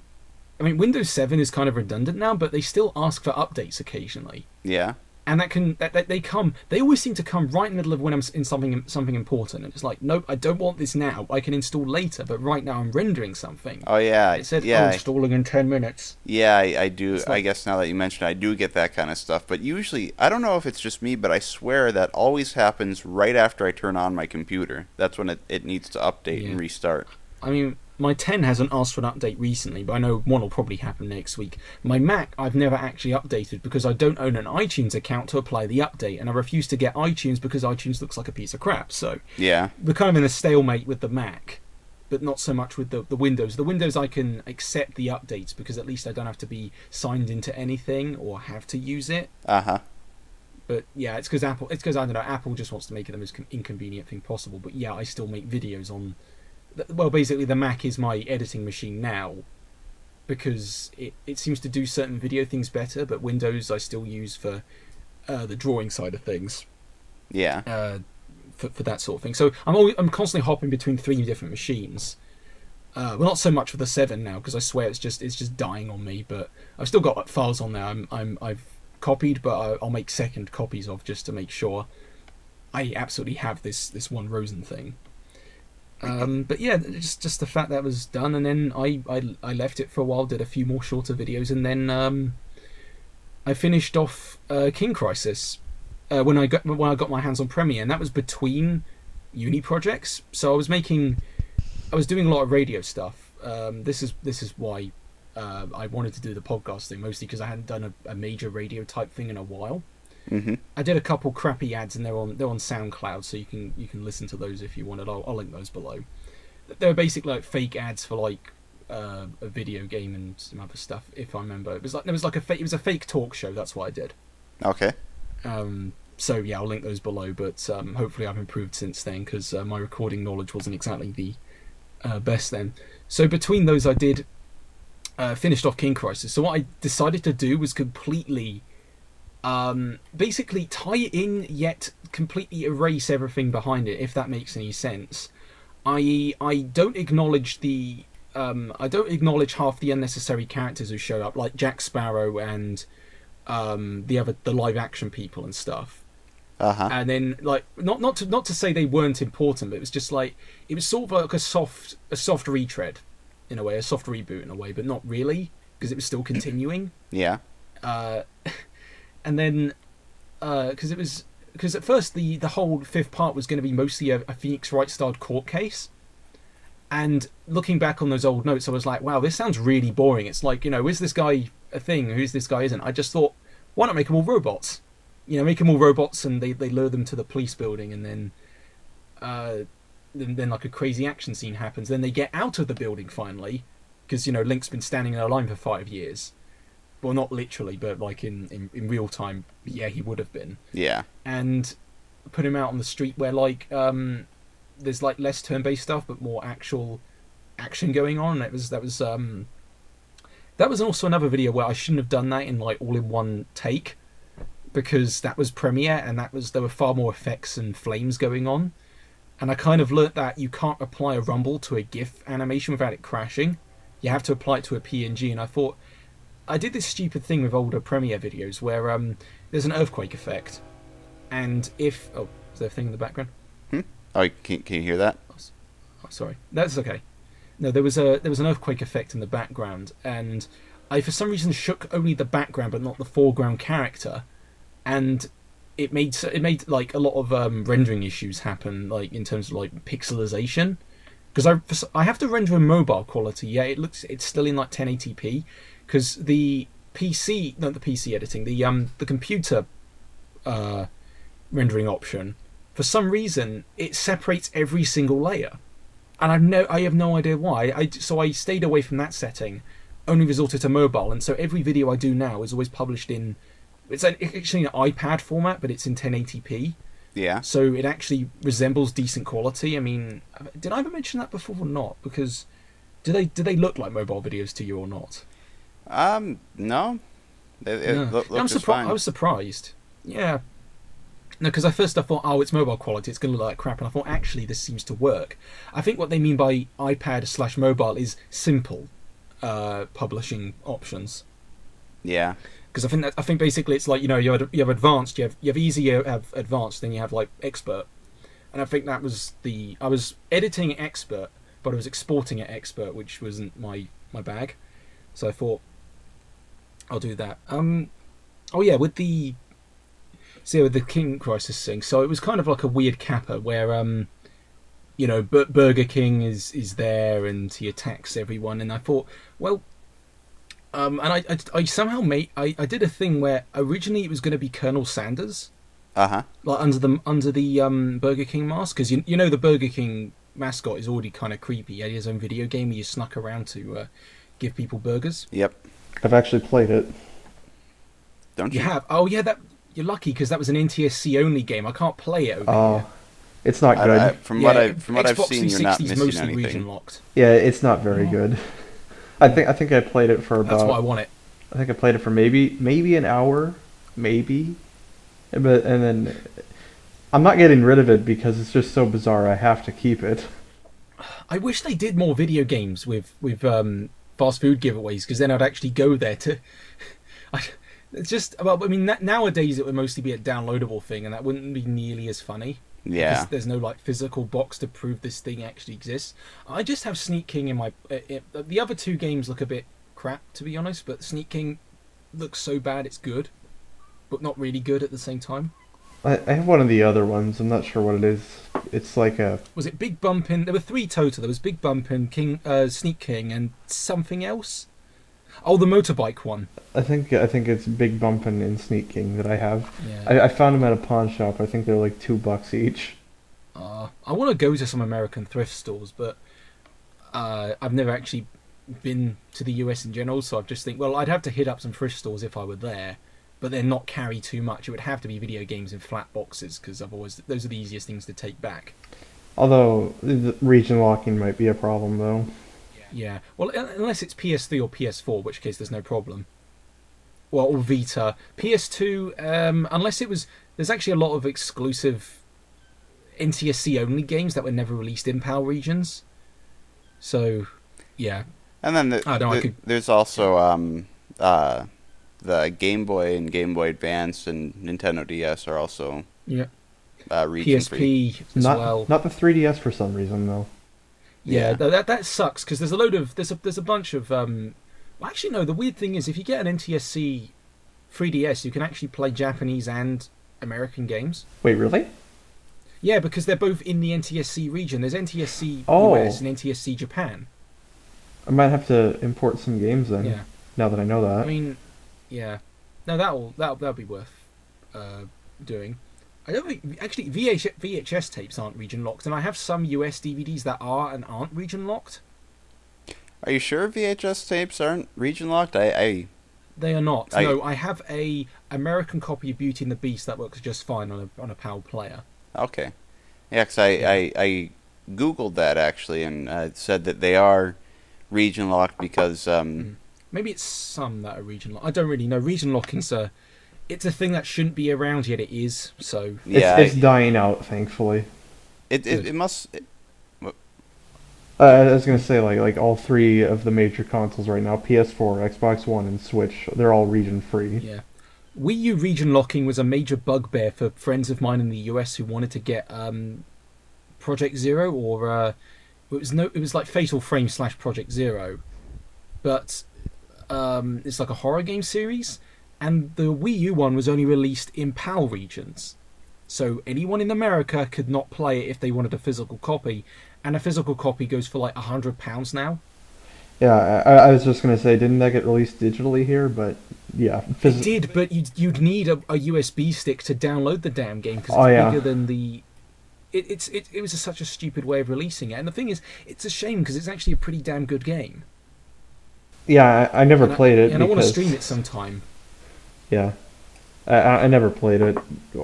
Using your camera using your gamepad as a spooky ghost detecting camera, that's amazing. They did a 3DS one though. Yeah, it looked interesting, but yeah, at least the other games you can buy without breaking the bank, except the fourth one, which is like Japan only.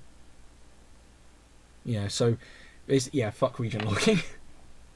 That's going a little off, but what was I going to mention? So yeah, back to the King Crisis thing, which I won't ramble on for too much longer.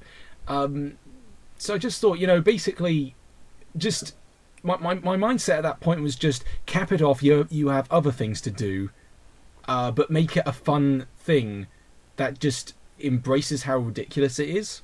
Mm-hmm. So, because Ronald McDonald turns into a giant floating head, and there's like Bayonetta styled battles with huge things going on, and I just thought, when you compare that to what I used to make, it's like, what the hell happened?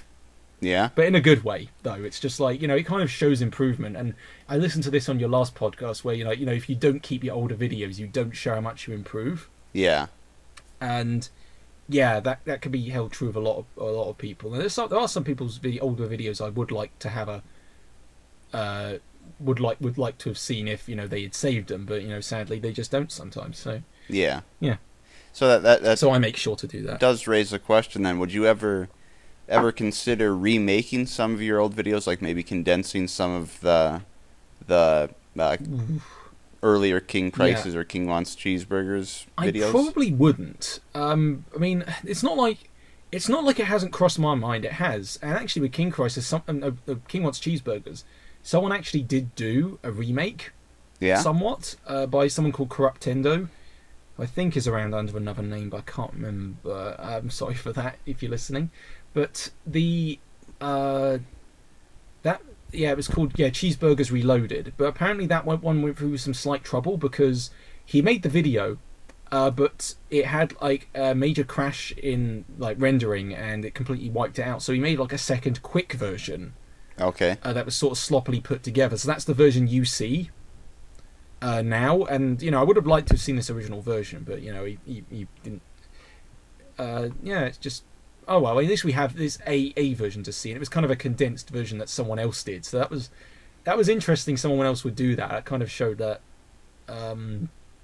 it could be possible. But I probably wouldn't. I actually get that question asked all the time for the video You Want Cake in 10 Morning. Yeah. Which I probably wouldn't do that, because I think half of what makes that video, what people like about it, is how pixelated and crappy it looks. I think for that reason, like, there are some jokes I probably would reference back to in another video, but I wouldn't really make it wholesale. Yeah. As is, because of course things like the magic drugs effects, they wouldn't. I don't think they'd be as funny without all the stuttering and like weird compression and stuff. So that's why I'm thinking, I'll keep it as is, but not to say I wouldn't use some ideas from it in another thing, but just improve upon those.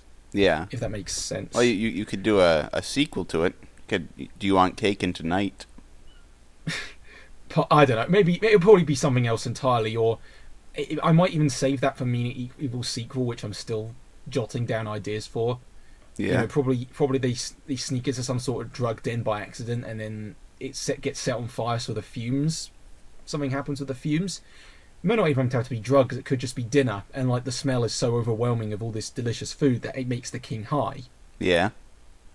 That actually might be worth jotting down. Actually, I literally just thought that. Hang on. Let's see. King gets high on burning food. Yeah, that's just mostly what I do. I just have post-it notes, and they're kind of stuck up my my window ledge. Up it. So I'll probably take a picture actually, and send it later. Because that's just where I gather all the ideas. There's like a bunch of British kids shows I want to do YouTube poops of. And I'm just thinking, because there's no one really covers those, because they're so specific to somewhere like the UK. And I'm thinking, I could expose this to other people outside and see how that works. Yeah. Because there's a lot of US only stuff that I'm looking at, and I'm like, well, I haven't heard of this before. Like, I know you use VeggieTales a lot, but I don't think that was really a thing over here. I know it kind of is. It had a PS2 game, but only in the US. Yeah. Did you hear of the PS2 game? I didn't. From what I've seen, though, it doesn't exactly look very good. It's expensive as well. So, sorry. It looks okay, but I mean, for licensed game standards, it's probably pretty good. But that's not saying much. Yeah, I think it just costs too much as well, because it's like sort of elusive. Yeah, and also because anyone in the PAL region. Well, unless you emulated it, but I think like someone tried to emulate it and they were just so fed up by the game, it's like, screw this, I'm going on to something else. I know. I think it was Vinesource who did that. Yeah, I know he played it, and then the videos got taken down from YouTube for some reason. The streams. Oh. Well, I think the thing is that the game used like a huge chunk of the episode as an unskippable cutscene, and I'm sure that got manually detected, and that would be why. Yeah. Yeah, that's why I don't use King of the Hill. I don't use King of... I would love to make a King of the Hill YouTube poop, but I can't because Fox are assholes. Yeah. Yes. No, and I'd probably put it on Vimeo or something else, or like one thing I was considering doing. I have the whole video uncut, but it's like shrunken down inside like an even tinier border, like in the corner of the screen or something, while a picture is up of Hank with like a face and stuff. Like it says, "Oh, you can't watch it here. Go to this link to see it," or something. Yeah. Well, you know, because when you could listen to the video, but you can finish. It. Oh, sorry. No, I finished. Oh, yeah. You know, in my re-upload, where I mirrored the image and then cropped it down slightly and added a border, that hasn't been touched yet. So. Okay. It seems. Because I don't want to risk anything, but yeah. I would make more Simpsons and King of the Hill YTPs if it weren't for Fox. Like, I want to make more, but I don't want to take the risk. I've already gotten one Simpsons YTP taken down. Yeah, you don't see enough. There was some very funny Futurama ones by Baconated Grapefruits, which I don't think are up anymore. Oh, then That name sounds familiar. I might have actually seen some of them. She has Luann as an icon with an upside down head. That's so. If you're looking for the right channel, then I've definitely seen that channel icon before. yeah, like, and also the name Baconated Grapefruits I think comes from Futurama. Probably. It's been a while since I've seen it, so I don't remember. But I know I've watched the whole series. But yeah, that sounds like something they would do. Yeah, no, I need to watch more Futurama. Yeah. At least it ended. Yeah. Because unlike The Simpsons, which just never ends. Yeah. Yeah. Like, I'm not expecting anything like deep or story driven with Simpsons, but make something funny. I know I don't want to go on a tirade here, but it's just I think enough people have already said. Yeah, I mean, at least with The Simpsons, though, it's just kind of gotten to the point where it's just kind of mediocre, as opposed to something like Family Guy, which has kind of gotten, like, insultingly bad. Oh, yeah. Even the last... Basically, fuck Seth MacFarlane in any sense. Yeah. Even the last couple of seasons of Futurama were really hit or miss. Yeah. Yeah, I'll watch them for myself when I can. I'll probably get the full set, or... Oh no, they're not on Netflix in this country, because region stuff. Yeah, they had them on Netflix here in the U.S., but they got rid of, like, all except for the last, like, 3 seasons, which were the ones that were really hit or miss. And I can't watch Hulu because Hulu isn't a UK thing. Yeah. The Fox era episodes, which I think is the first 4 seasons, those are really good though. But the Comedy Central era episodes are really hit or miss. I think Actually, the big thing was with Fox. They had they were more restrictive with what they could get away with jokes. You know, they couldn't get away with as much stuff on Fox. But then when they went to Comedy Central, it was kind of a free for all. And I think it's just funnier to make more what's the word I'm looking for? More adult jokes. It's just funnier if you're not allowed to necessarily get away with as much stuff as opposed to if you work within restrictions, sometimes you'll be more creative. Yeah, kind of like Animaniacs. Something like Animaniacs learnt that a lot. I mean, I haven't watched a whole lot of that, but like some of the jokes they do get away with, it's like, wow. And also, have you ever seen Ren and Stimpy? Not much of it, because I'm not a huge fan of gross out humor. It's better than an adult party cartoon, though. Yeah.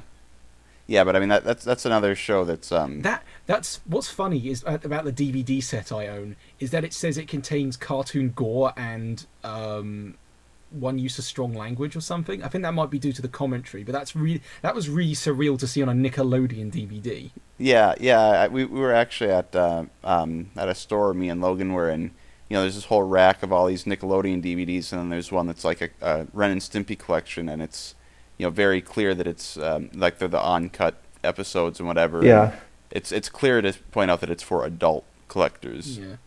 I want the Rocco set because that was at US only, because we only got sample DVDs here, and they included the one with the sex hotline and Dr. Bendover. Yeah.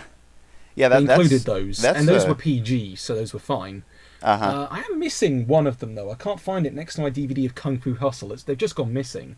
Yeah. I found the UMD though, but that's about it. Yeah, Rocko's Modern Life. That's a really, really good show. I thought I never watched it as a kid because we didn't have cable growing up, and plus that's a little bit before.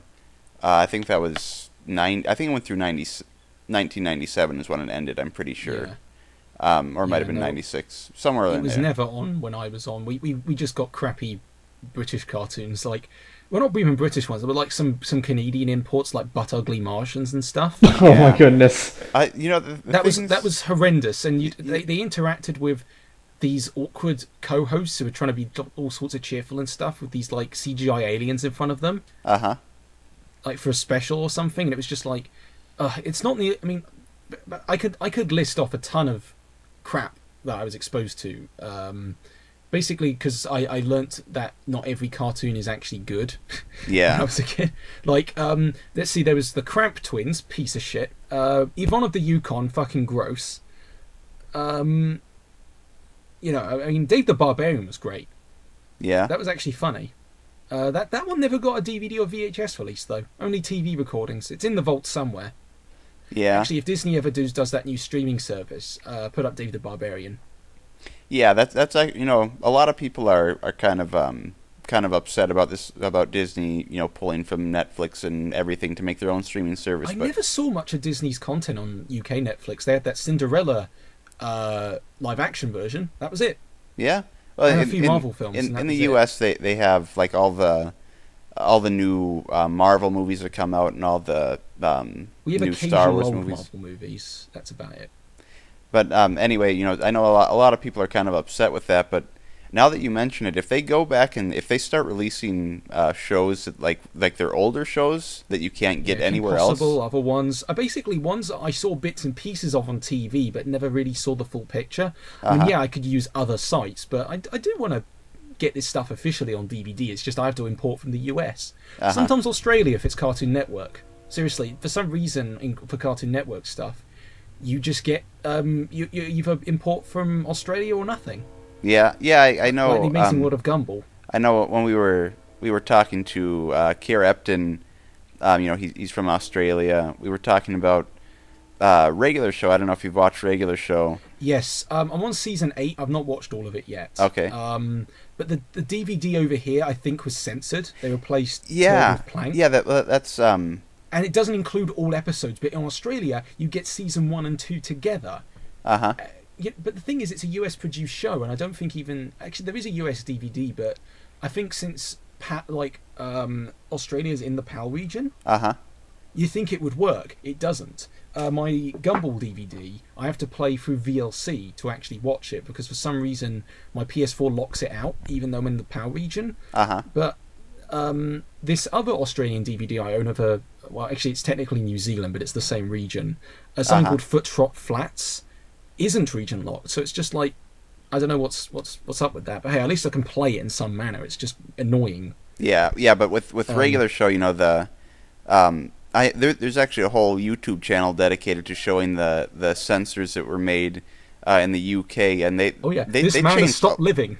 They changed a lot of stuff in the UK. Like they got rid of a lot of like the really really good jokes. Like it almost seemed like Regular Show was made more for teenagers, and it's almost like the UK censors wanted to make it more acceptable for 10 years old and younger, whatever. Yeah, that's why I refuse to get Cartoon Network over here because they cut out the best stuff, and also because that's a show my nephew watches a lot. And I'm thinking he's not getting the full picture. Yeah, but it's just like I'll just give him the when he's probably he's not like. Actually, no, he could take it. Yeah, he could take these some of the more crass jokes. I think he probably wouldn't fully get them, but in retrospect, I know my 4-year-old niece really likes Regular Show, so I think it's really not that bad. It's just it's almost it's more like it's just has humor that would appeal more to an older audience as opposed to something you can't show to a younger audience. VHS and record references and stuff, which are pretty cool. Yeah.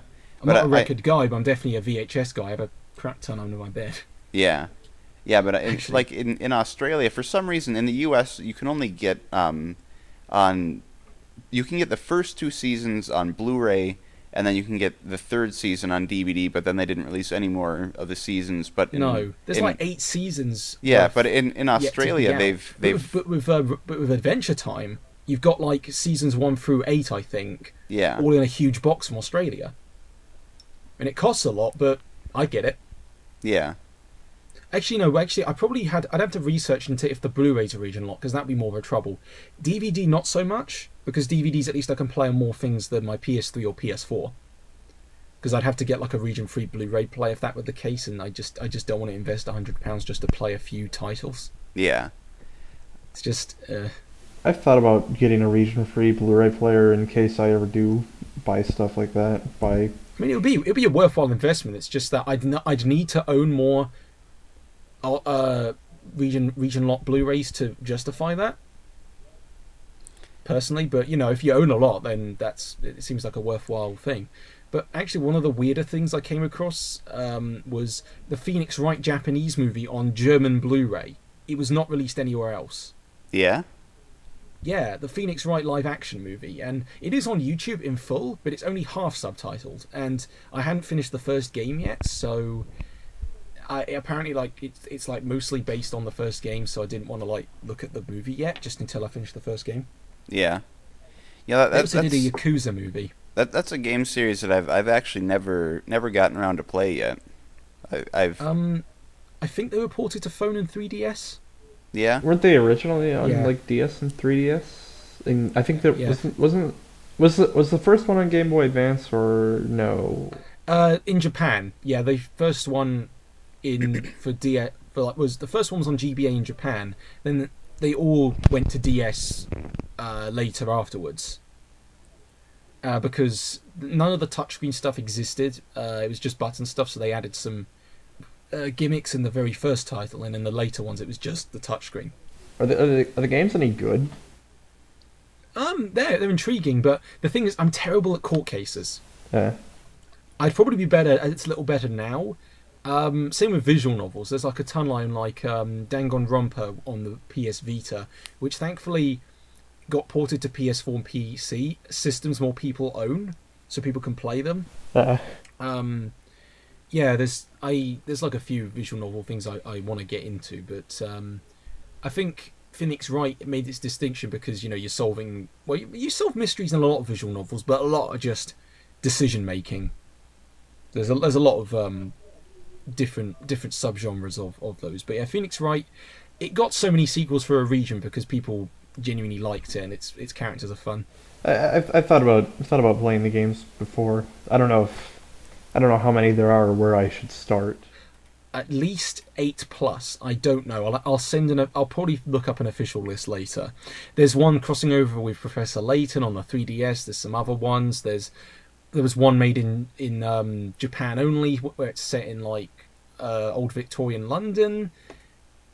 You have to like look at Wiki or some other place to really get the full scope, because I couldn't tell you off the top of my head. I've never played the Professor Layton games either. I don't know if those are any good either. I only finished the first one. Plot was really good, but the thing is, I'm terrible at the puzzles, which is the main crux of those games. I own 1 and 2, and I have 3 on long-term loan from a friend because he already finished it. And there's at least a few other ones after that. There's ones on 3DS and some other ones, and there's like a spin-off on phones and stuff. It can be a little too much to kind of keep track of all these Japanese game series because they make so many sequels, and sometimes some are remakes or completely different versions. Is Professor Layton, is that a Nintendo series, or does Nintendo just publish the games in the US? Nintendo publishes them, but also is part of making them, even though it's by a developer who's third party. Okay.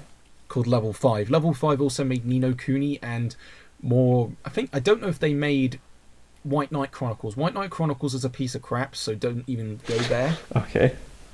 It's a terrible RPG where like you make a main character who looks like he's had a massive Botox injection, and the annoying thing is there's some sections where so you're leveling up your main character, and you think, oh look, I'm really strong now, and then you put like the main character aside because your custom character isn't the main character, he's a side character. But then you're sometimes forced into dungeons where you're with the main character and not your side character, and you're underleveled. That's a bad thing, and that's just terrible design. So you're kind of forced into these situations that you cannot win with a character that you didn't know to play more with because the game didn't tell you. So that's why it just didn't work for me. But no, other than that, I think they just work better at smaller scale games. But yeah, that was spinning way off from stuff. But hey, that was fun. That was relieving to talk about because region locking and crap RPGs are something I get into a lot. What were we even talking about before? I don't know. It was going from it was like I don't know. If we look back on the recording, it makes sense, but I really don't know. Well, we've been recording for 2 hours, and I think we should probably switch over to Twitter questions now, because those usually take a good chunk of time. So, like I'll mention here right now that for people who don't know that I recently made an animation which was sort of YouTube Poop style, but not being a YouTube Poop, called Cat Trip. I'll link that below because I want to get that one more exposed because I actually entered it into a couple of film contests. So just a quick shameless plug, if that's okay. Okay. Yeah, that's about it. It's not like basically that'll be in the description. So imagine fast zany humor just with stuff I drew myself and photographic backgrounds and such. I'm probably not pitching it right, but yeah, I've never really pitched anything. But yeah, let's switch to questions because I haven't. You have your own set of questions and I have mine, I'm guessing. Yeah, I think just because you guys are really cutting out again for me on my end. Oh, okay. I think I'll read them. I have it all up on my screen, so I'll read through them, and then you guys can we can each give our answers, whatever. On my tweet that I sent out, I only got one question. I guess I'll just do that since I just have the one question. It's from Sonica XD, who asked for what's your favorite video game or video game character? I think that was, he said ask him his favorite video game character or video game, so I think it was specifically for Well, whenever we do the questions, we all try to answer. I try to make it for everybody. We'll do it. Yeah, we'll do it with all three because it only seems fair. Yeah. So you can start first then. For what's your, we'll just do favorite video game and favorite video game character. Okay. Ooh, tricky. Because I have too many favorites, so I can never really narrow it down. I mean, a high qualifier would have to be Bayonetta, both game and character, because it's just she and the game she's in are just so ridiculous. You ever played any of the games at all? I haven't, no. No, because there's a PC version out recently, which I think actually got it a little more, far more coverage, because it was a hit. It came to Wii U, and still did well because of the Nintendo exclusive costumes and the fact that the sequel was only on the Wii U. Uh-huh. And then it came to PC where it was like massively upgraded, and yeah, it's nice to see it get more exposure that way. But I think it's one of my favourites mostly because of how it influences the way I make videos now. Because they somehow stage these really complicated yet easy to follow scenes, and I don't know how they do it. They just have this sense of direction, and that's what I try to do. And I think that's I pay homage to that in certain aspects, such as what characters do. If there's like say if someone's just walking across a room in a funny manner, and then suddenly something zany happens, and then they do a backflip to avoid something, some stuff like that. Uh-huh. But also the character herself is just this eccentric witch with guns attached to all four of her limbs, and there's all this crazy shit going around her, yet she gets on with it, and she's just like, oh, another thing attacking, okay, just guess I've got to solve this. And not saying she's like entirely a brick, no, but she will have her character moments to like show, oh no, she's not just this this crass witch person. But yeah, I don't know. Basically, it's one of those ones you have to see it for yourself to really get the full picture. Okay. You want to go next, Logan, then? So for my favorite game, I don't know if I could really pick one. So it'd probably be, let's see, there's Paper Mario: The Thousand-Year Door. Oh yeah. Breath of the Wild. It might be a little bit too soon, but it has been out for 5 months. And Sonic. Which version? And Sonic 3 and Knuckles. It'd probably be one of those three. I want to say Sonic Mania, but that just came out a few days ago, so it definitely is too soon to say. Okay. Let's play more Mania. Sonic Mania is really good, though. Yeah, we have it on the Switch. Actually, with Breath of the Wild, did you get it on Switch or Wii U? I got it on Switch.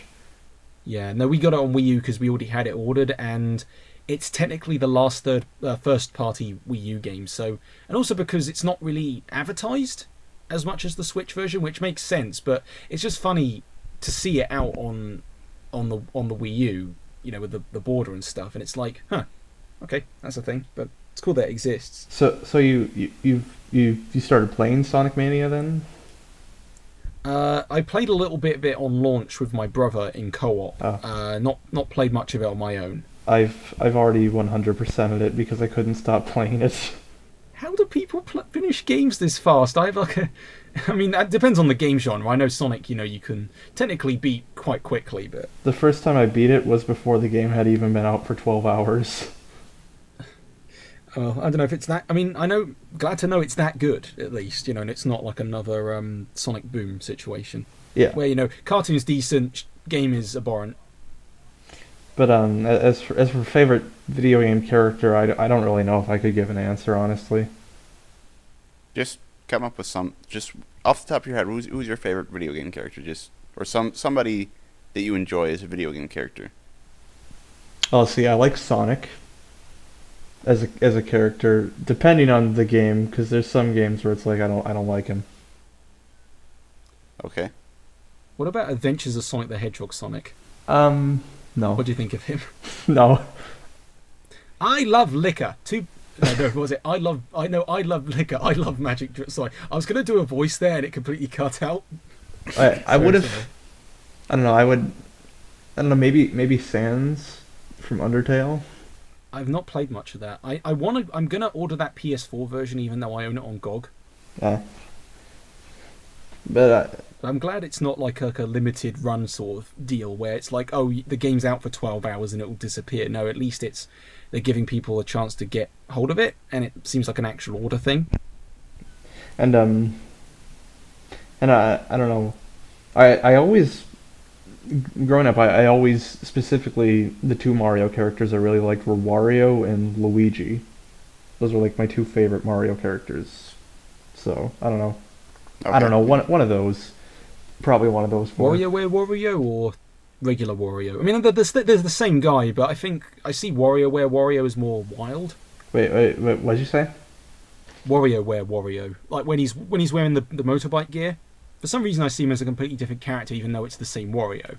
I don't think much has changed personality-wise. Just outfit Yeah, is different. yeah. They're still. I mean, it's funny when you put them side by side because it's just like this is what he does in his off days. Yeah. Yeah. Okay, so then for my favorite video game, again, it is a tough thing to decide. I really like Super Mario World. That was kind of the game that I grew up on. That's probably the first video game I've ever played. I still really like it. I really like the Game Boy Advance version of Super Mario World. I also really like Super Mario Sunshine. That was the first 3D Mario game I ever played. Luigi's Mansion is another game that I really, really like. I really like Super Smash Bros. Brawl. I really like Age of Empires, which is like a completely different game from the other ones that I listed. But I guess if I had to pick one game, I don't know if I could do that, honestly. It's a really tough choice. And again, also, like Logan said, the Thousand Year Door. The Paper Mario: The Thousand Year Door might be my favorite Game Boy or GameCube game. It's tough to say for sure if I'd put that in my number one spot, but it's definitely up there. So yeah, those are some of my favorite games. Like I said, it's really tough to pick just one. And But for favorite what? I was just gonna say, to add a few more to the list, others would be Portal 2, Half-Life 2, and Doom. Those would be a few more that I could add to the list. Okay. I don't know. Yeah. Oh yeah, with Paper Mario. Yeah, my first exposure was Thousand Year Door when it was like relatively new, and luckily we still have our original copy because I think it's a little tricky to come across, at least in PAL regions. But no, we actually didn't know it was a sequel because we never owned an N64. Like GameCube was technically my first console, and I still have my original. It still works. Dusty as hell on the fans, but it still functions. Yeah. But I mean, never get third-party games for the GameCube because like the memory card. Some games will literally take up 59 blocks for like a single save file. Yeah. So yeah, I mean, if it's a first-party one, it will barely take up any because Nintendo somehow know how to compress file sizes. But yeah, getting off topic. But no, Thousand Year Door that can stand on its own as its own thing without having to be acknowledged as a sequel. Yeah. Because it's just that good, and also because I've not played a lot of Paper Mario 1, but I think its characters in 2 seemed a little better. Yeah. I don't know, like characters in 1 seemed fine. Well, Didn't bother playing any after that. with the original Paper Mario game, I think it's a really good game, but it's like Thousand Year Door just took everything that was good about the original Paper Mario game and improved it and added even more improvements. Yeah, like Super Paper Mario was decent, but I honestly didn't like that one. I thought it was. It had interesting ideas, but yeah, it was an interesting game, but it didn't feel like a Paper Mario game to me. It felt more like a spin-off, and it just. Did you know it was going to be a GameCube game originally? Yeah, I remember. Yeah, it's weird because I can't imagine it not as a GameCube game because of all the Wii gimmicks and stuff. Yeah. That might have been a reason because I can't stand using the Wii D-pad to control anything in 2D. Yeah. That's why I hate New Super Mario Bros. For that reason. Yeah. Because not only does everything look like a piece of plastic, the Wii U version, unless you're playing single player, you can't use the gamepad to control the main character. You have to use a Wiimote in co-op, and if you start with a gamepad, oh look, you can put down shapes. Because actually, there was it Color Splash out recently, and that no one liked it, but then apparently it's also kind of decent. I don't know. I remember when Color Splash came out, at first people were like, oh, it's actually kind of good, but now it's like as time's gone on, people are like, yeah, it's not very good. Then there's Sticker Star, which I think no one liked, and also the spin-off that they did with what was the spin-off they did with Mario and Luigi that kind of never registered? It was Mario and Luigi Paper Jam, but that's a Mario and Luigi game. That's not a Paper Mario game. Yeah, what really puzzled me is that why is there no Paper Luigi playable? Huh? That's like weird. It looks sort of unequal. Like you have Mario and Luigi, regular Mario and Luigi, Paper Mario. Where's Paper Luigi? It just seems weird. Yeah, but I have Paper Jam. Paper Jam, it's a good game, but it's yeah, like you said, it's like nobody talks about it.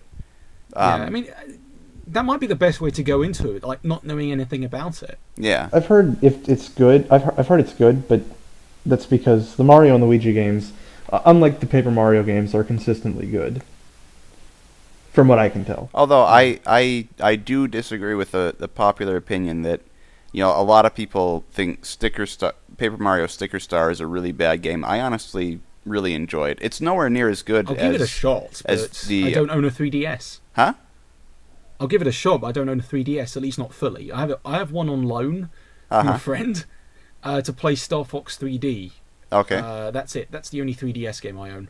Okay, yeah, you should give it a try. I mean, it's like I said, it's nowhere near as good as the Thousand Year Door, but it is a really good game. I played a few hours of it, and I honestly I thought it was pretty boring, but I might give it another shot because it has been a few years. I think that the biggest issue with it is the fact that they took away your ability to level up, which means that fighting any kind of battle is technically useless. Yeah, but not only that, but your attacks are. Yeah, I'm still recording. Yeah, sorry, it's fine. Close the door. No, it's not. Sorry, I was interrupted.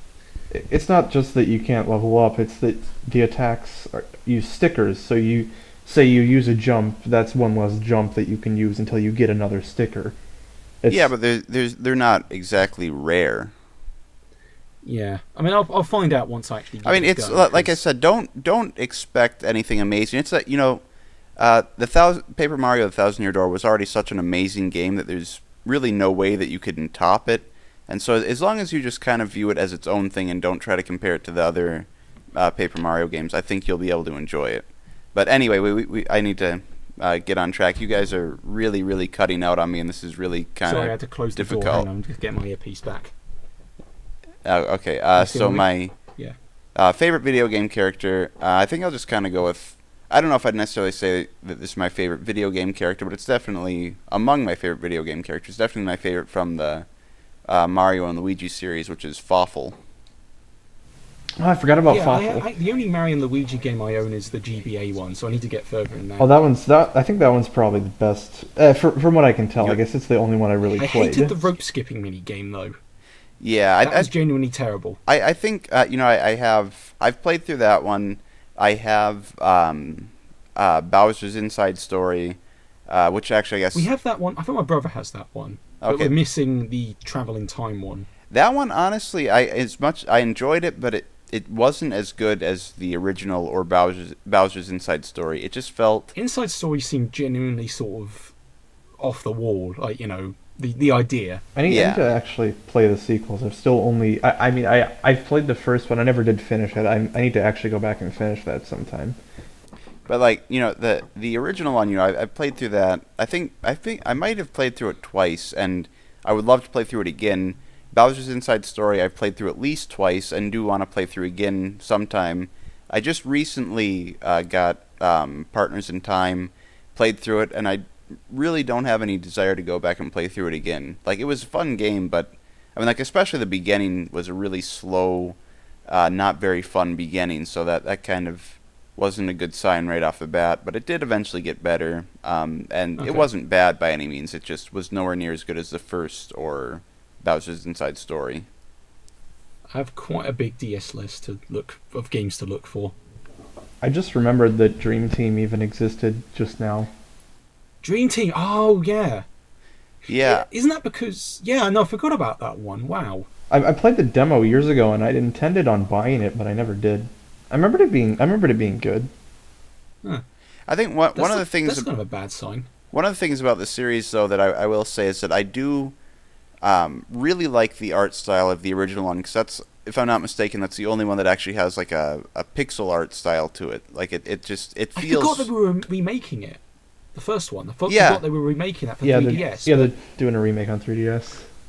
But like the art style of the original one, I don't know if I necessarily say it's a better art style than the kind of 3D look that it has now, but I think I prefer the more cartoony pixel art style of the original one. I think the pixel art style is more visually appealing.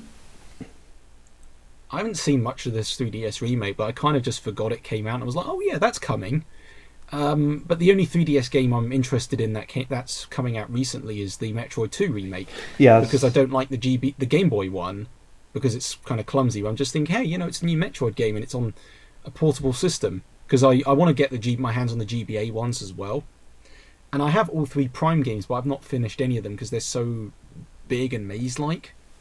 Yeah, I think that Samus Returns and this new Mario and Luigi Superstar Saga remake are probably going to be the last 2 3DS games I end up buying when they're new. No, I mean, I just want to get them, have them, and stuff. I actually have a copy of Pokemon Moon, and I don't play much Pokemon because my brother got both games. So he's like, hey, you want this one? It's like, sure. And I've got it on my shelf, but I've just not touched it yet. And those are the only 2 3DS games I own next to Star Fox. Pokemon Moon, that was the first Pokemon game I played, and I ended up really liking it. But then I didn't... I've heard good things, but aren't they doing like an update version that's not really adding much? I know they're doing an updated version. I don't know what it's adding, though. I'm not really keeping up with that. Yeah, I don't really keep up with Pokemon in general, but the only one I actually own and kind of like, or I actually quite like, is Colosseum.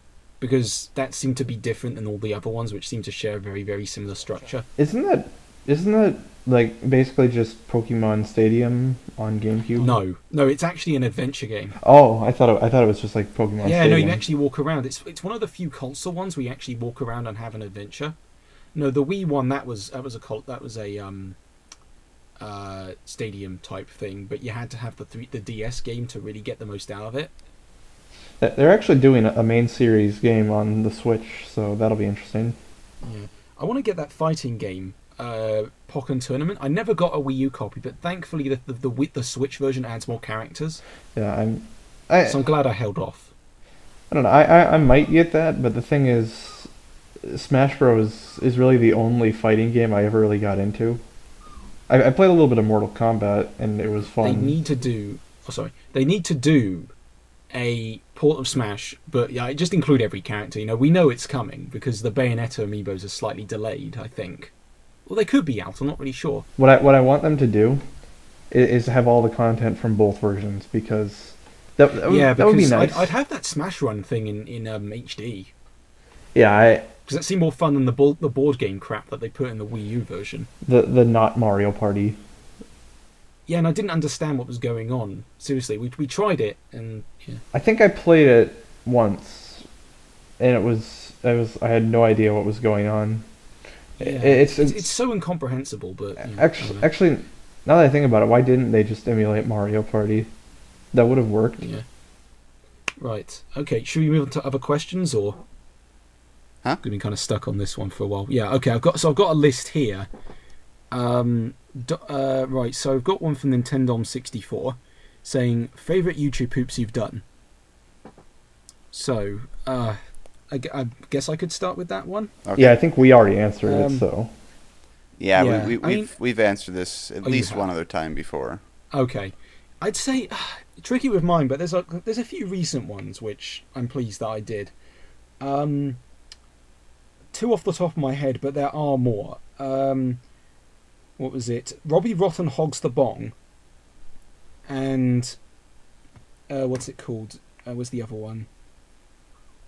VHS Rosen and the Obvious Innuendos. Those are two off the top of my head, but there are more favourites out there. It's just I can't talk about them all, otherwise, be here all day. But yeah, those. Have you two ever seen either of those at all?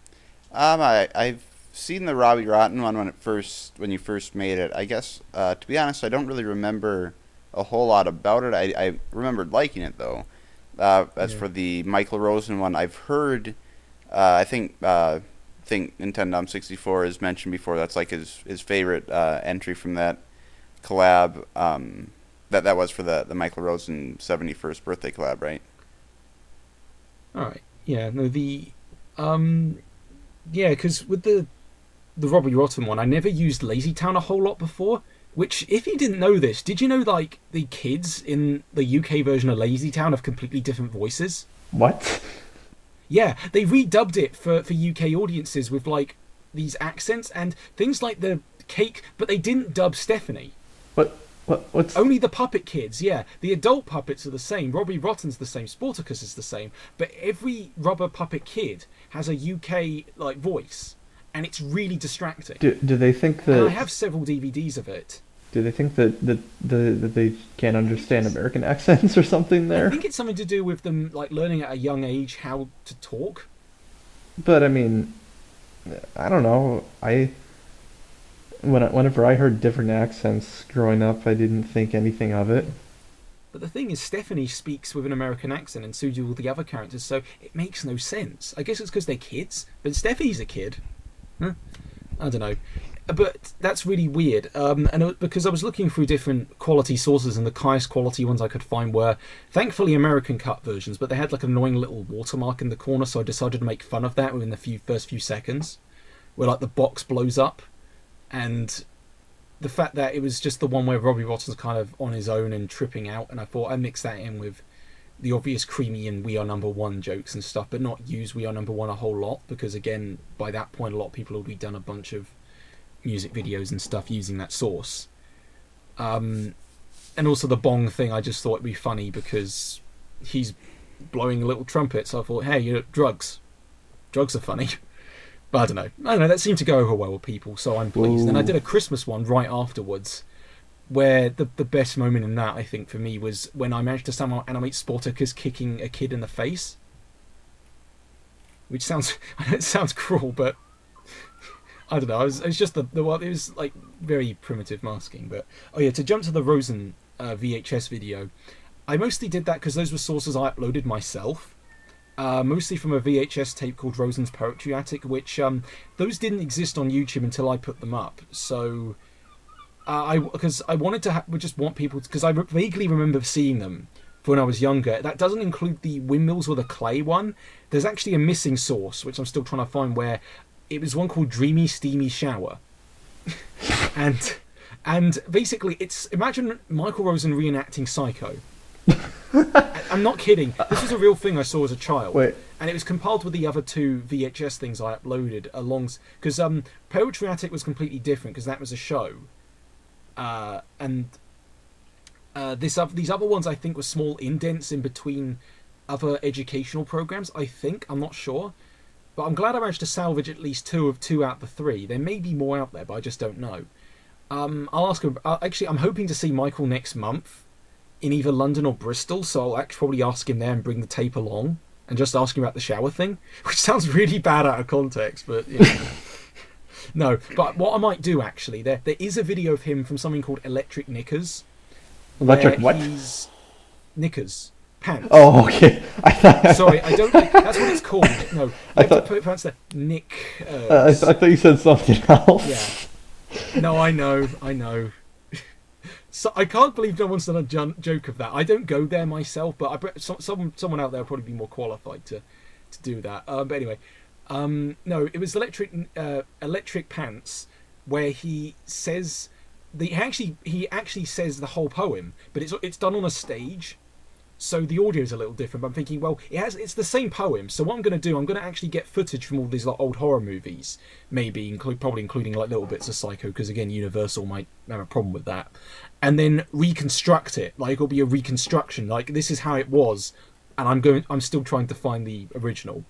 But no, basically all the VHS stuff I use so far, I put all into that one video, just to see what I could do, including that new car source, where he's talking about his old broken down car. Which have you seen that source at all?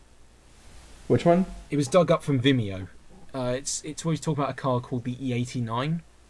I don't know if I saw this one.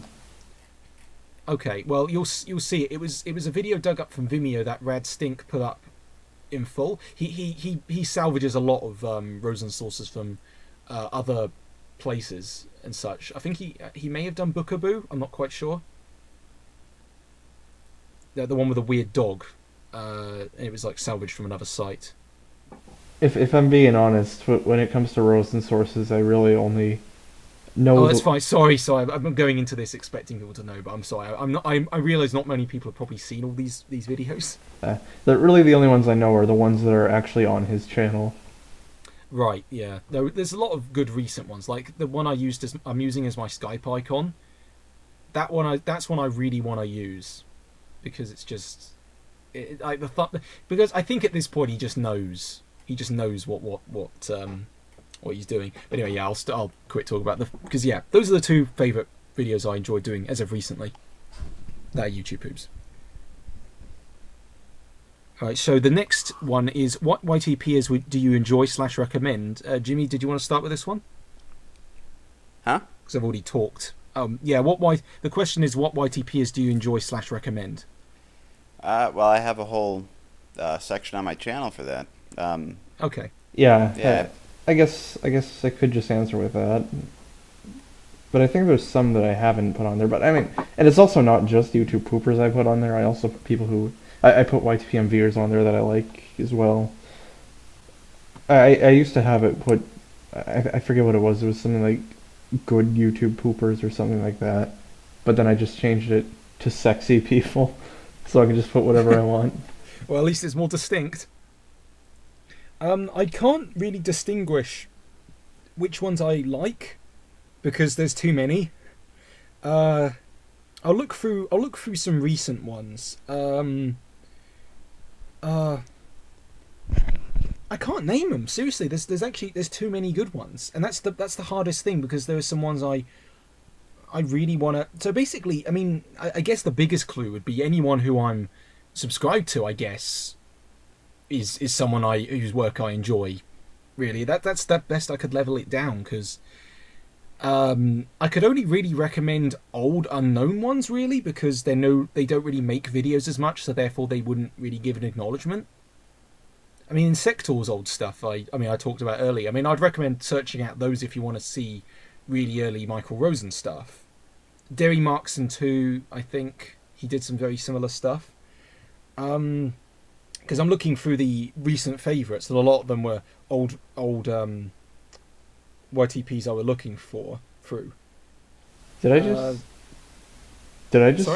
just go completely mute there for a couple minutes? Because I didn't hear anything for like the last minute or two. Oh damn it! Well, hey, if my mic's still recording, which it is thankfully, it should pick up on that. Yeah, I'm sorry about that. Yeah, it's, but that might be a little bit annoying in the actual editing to have me talking over you.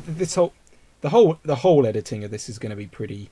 Oh, there was one I came across recently called Onion Fragments. There's one called Michael Rosen Forgets How to Read, which was pretty funny. Yeah, I'm just looking through all my likes. Again, just go through my playlist. You'll find some very funny things in there. Sorry, I can't name them all. The next one is favorite TV shows / films. Right, so should I start, or did anyone else want to? Okay, you can go. Yeah. Yeah, you can Okay. start. Okay, favorite TV show / films. Again, much like video games, that's a little on the tricky side. Because there's too many. I mean, I can probably recommend. In the inspiration for my animation that I did, there was a well, not really a short film, but kind of like a less than feature length film called Dead Leaves, which was it's an anime starring it's not in the traditional anime style. It looks more like a grungy American cartoon, but done. It's made to look sort of like weird and twisted and stuff, not like traditional, very clean Japanese animation. It's an action picture. It has a guy with a TV for a head, a lady with a bruise over her eye that looks like a bit like a panda mark, and they end up in a prison, and all this crazy shit happens. I can't mention it. I can't mention how everything that happens in that film because it's so visually vivid that you kind of have to watch it for yourself. But yeah, Dead Leaves. That's what it's called. And from the same creators is Panty and Stocking with Garter Belt. That was another one. That I've got the Blu-ray of. I've been meaning to watch it outside of the crappy web versions I could find. But that's one that has just as much a nuts sort of energy that I could get into. I'm like, yeah, no, this is completely crazy, but I love it at the same time. So those are two off the top of my head. Okay. Let's see. Did you list both TV shows in... I listed one film and one TV show. Okay. Because otherwise I'll be here all the time. Yeah, I really can't pick a favorite movie, but I don't know. Aladdin would be one of them. Squad a lot. I like Back to the Future. That's a good movie. The Dark Knight, the Lord of the Rings trilogy, just all three of them. Okay. I'm trying to think if there's anything else. If I'm missing anything. Oh yeah, It's fine if you- the Empire Strikes Back. It's really good. It's an obvious one, but it's obvious for a reason. It's because it's really good. Oh yeah. As for TV shows, regular show, Gravity Falls, Psych was pretty good. Psych. Yeah, it was this like detective comedy type show on USA. It ended, but they're actually doing like a TV movie at the end of this year. Okay, never heard of that. Is that spelled P-S-Y-C-H-E? P-S-Y-C-H, I think. C-H-E. Oh, okay, so there's no E. Okay, at the end. Good. Okay, well, I've never heard of that one, so that'll be one to look up. I did like Adventure Time, but I think it kind of went downhill. So I need to see more. I think I'm at season 5, I think, last I checked. I can't tell. I think that like the first 4 or 5 seasons were really good, and then season 6 was kind of mixed, and I haven't want to catch up, so yeah. I'll get around to it. I mean, it starts off really good. I think like the first, I especially really like season 3. That's probably my favorite season. And Never made it to the UK though. We just got season 1 and 2. Oh, yeah. So, I think we've gotten every single season on Blu-ray here in the US. Just lucky. And I'm trying to think if there's anything else. Rocko's Modern Life. It's another one. Mm-hmm. Which thankfully does have a full set. So even though it's from the US, I can import it. SpongeBob, just the first 3 seasons though, because after that it's hit or miss. Oh, on Netflix, the only season you can get is season 5, which immediately starts off apparently with the toenail ripping one. So what a great introduction! Kids never seen SpongeBob before. Here you go. I gotta be honest though, if it weren't for that scene, I would actually think that's a really good episode because I like everything else. It's just that one scene. Yeah, it's just. I've not seen the full thing, but just that one clip was enough to put me off. The episode itself isn't a bad episode. It's just that one scene. It's just like this. You have this one overhanging element, which is just it's just wrong. Cut that. Something that you'd cut that scene, and you'd have a really good SpongeBob episode. Honestly, if you ask me, I know some people might be worth an attempt by someone actually. If someone actually did manage to edit that and see if it actually works. I know someone who actually edited one of the Michael Bay Transformers movies to be less long, and it actually worked. So poor bastard had to sit through all that footage. Yeah, I don't know. I think I listed like 5 or 6 TV shows and 5 movies, so I should probably stop. It's okay, but they're good ones. They're good ones.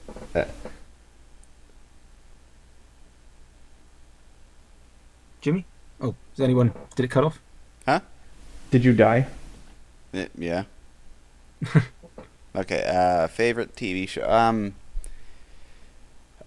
Favorite TV show, Regular Show is a really good show. I think it did kind of slow down a bit. Like, I think season 6 was kind of...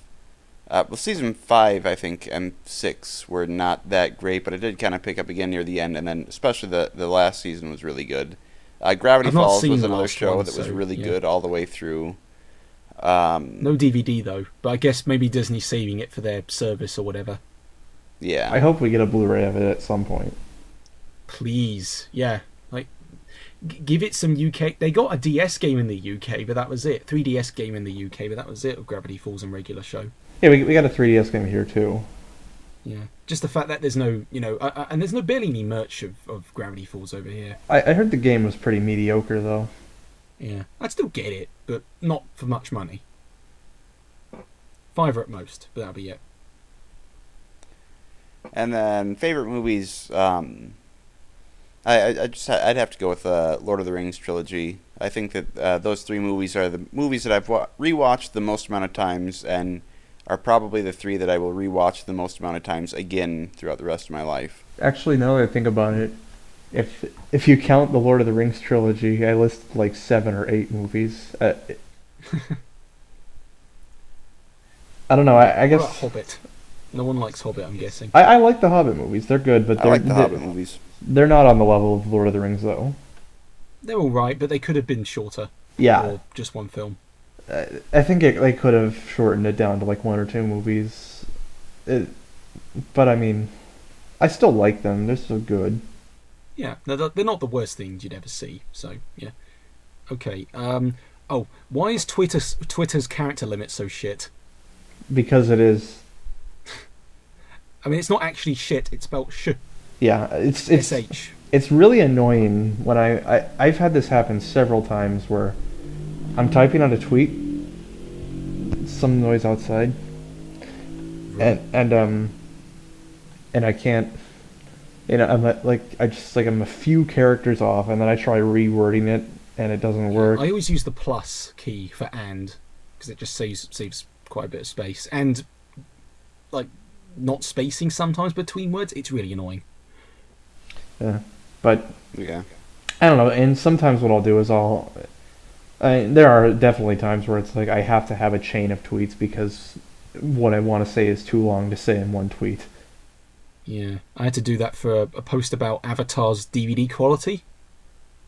The Last Airbender, I mean, not the live action movie, the cartoon. I had to link several tweets together just to get my point across. Everybody loved the live action movie. Absolutely, it was. They're apparently making a second one. Wait, I just finished the cartoon recently, and that was really good. Wait, they're making a second one? Apparently, but I think it's some sort of elaborate joke. But if it does come out, it's M. Night Shyamalan, so... Oh my goodness. I mean, that's a shame, because Unbreakable was genuinely kind of interesting. Are you sure you're not confusing that with the James Cameron Avatar? No, I don't like that movie either, but no, they had to rename it The Last Airbender, because, of course, the word Avatar was already taken. Couldn't they have called it Avatar The Last Airbender, though? They could have, but, marketing... Because most people, I guess most movie-watching people wouldn't have watched Avatar, the TV series, so it's just like, I guess... Didn't that end a long time ago, though? The TV show? Yeah, didn't it? Yeah, 2008. Then they made a movie in 2010. I thought you said it ended recently. Then there's, rumours going around, but rumours, they'll blow things out of proportion. Yeah, Okay. If they make a sequel... I don't see it doing well. No, I wouldn't see it happening at all. But hey, Hollywood. Maybe if they made it. Oh, sorry. I was gonna say maybe if they actually made an animated movie, and kept it faithful to the show. Yeah, maybe, but I don't know. I've still yet to watch Korra, so I heard that the UK DVDs are very defective, so I'd have to import a US version because apparently only one episode on each disc plays. I've heard that Korra, it was good for one season, and then like it kind of got bad. I'll watch both and make my own mind up for that. It's just what I've heard. I haven't watched any of Yeah. it, so I can't say. Yeah. No, I mean, I'll keep it in mind though, but still, yeah. Okay.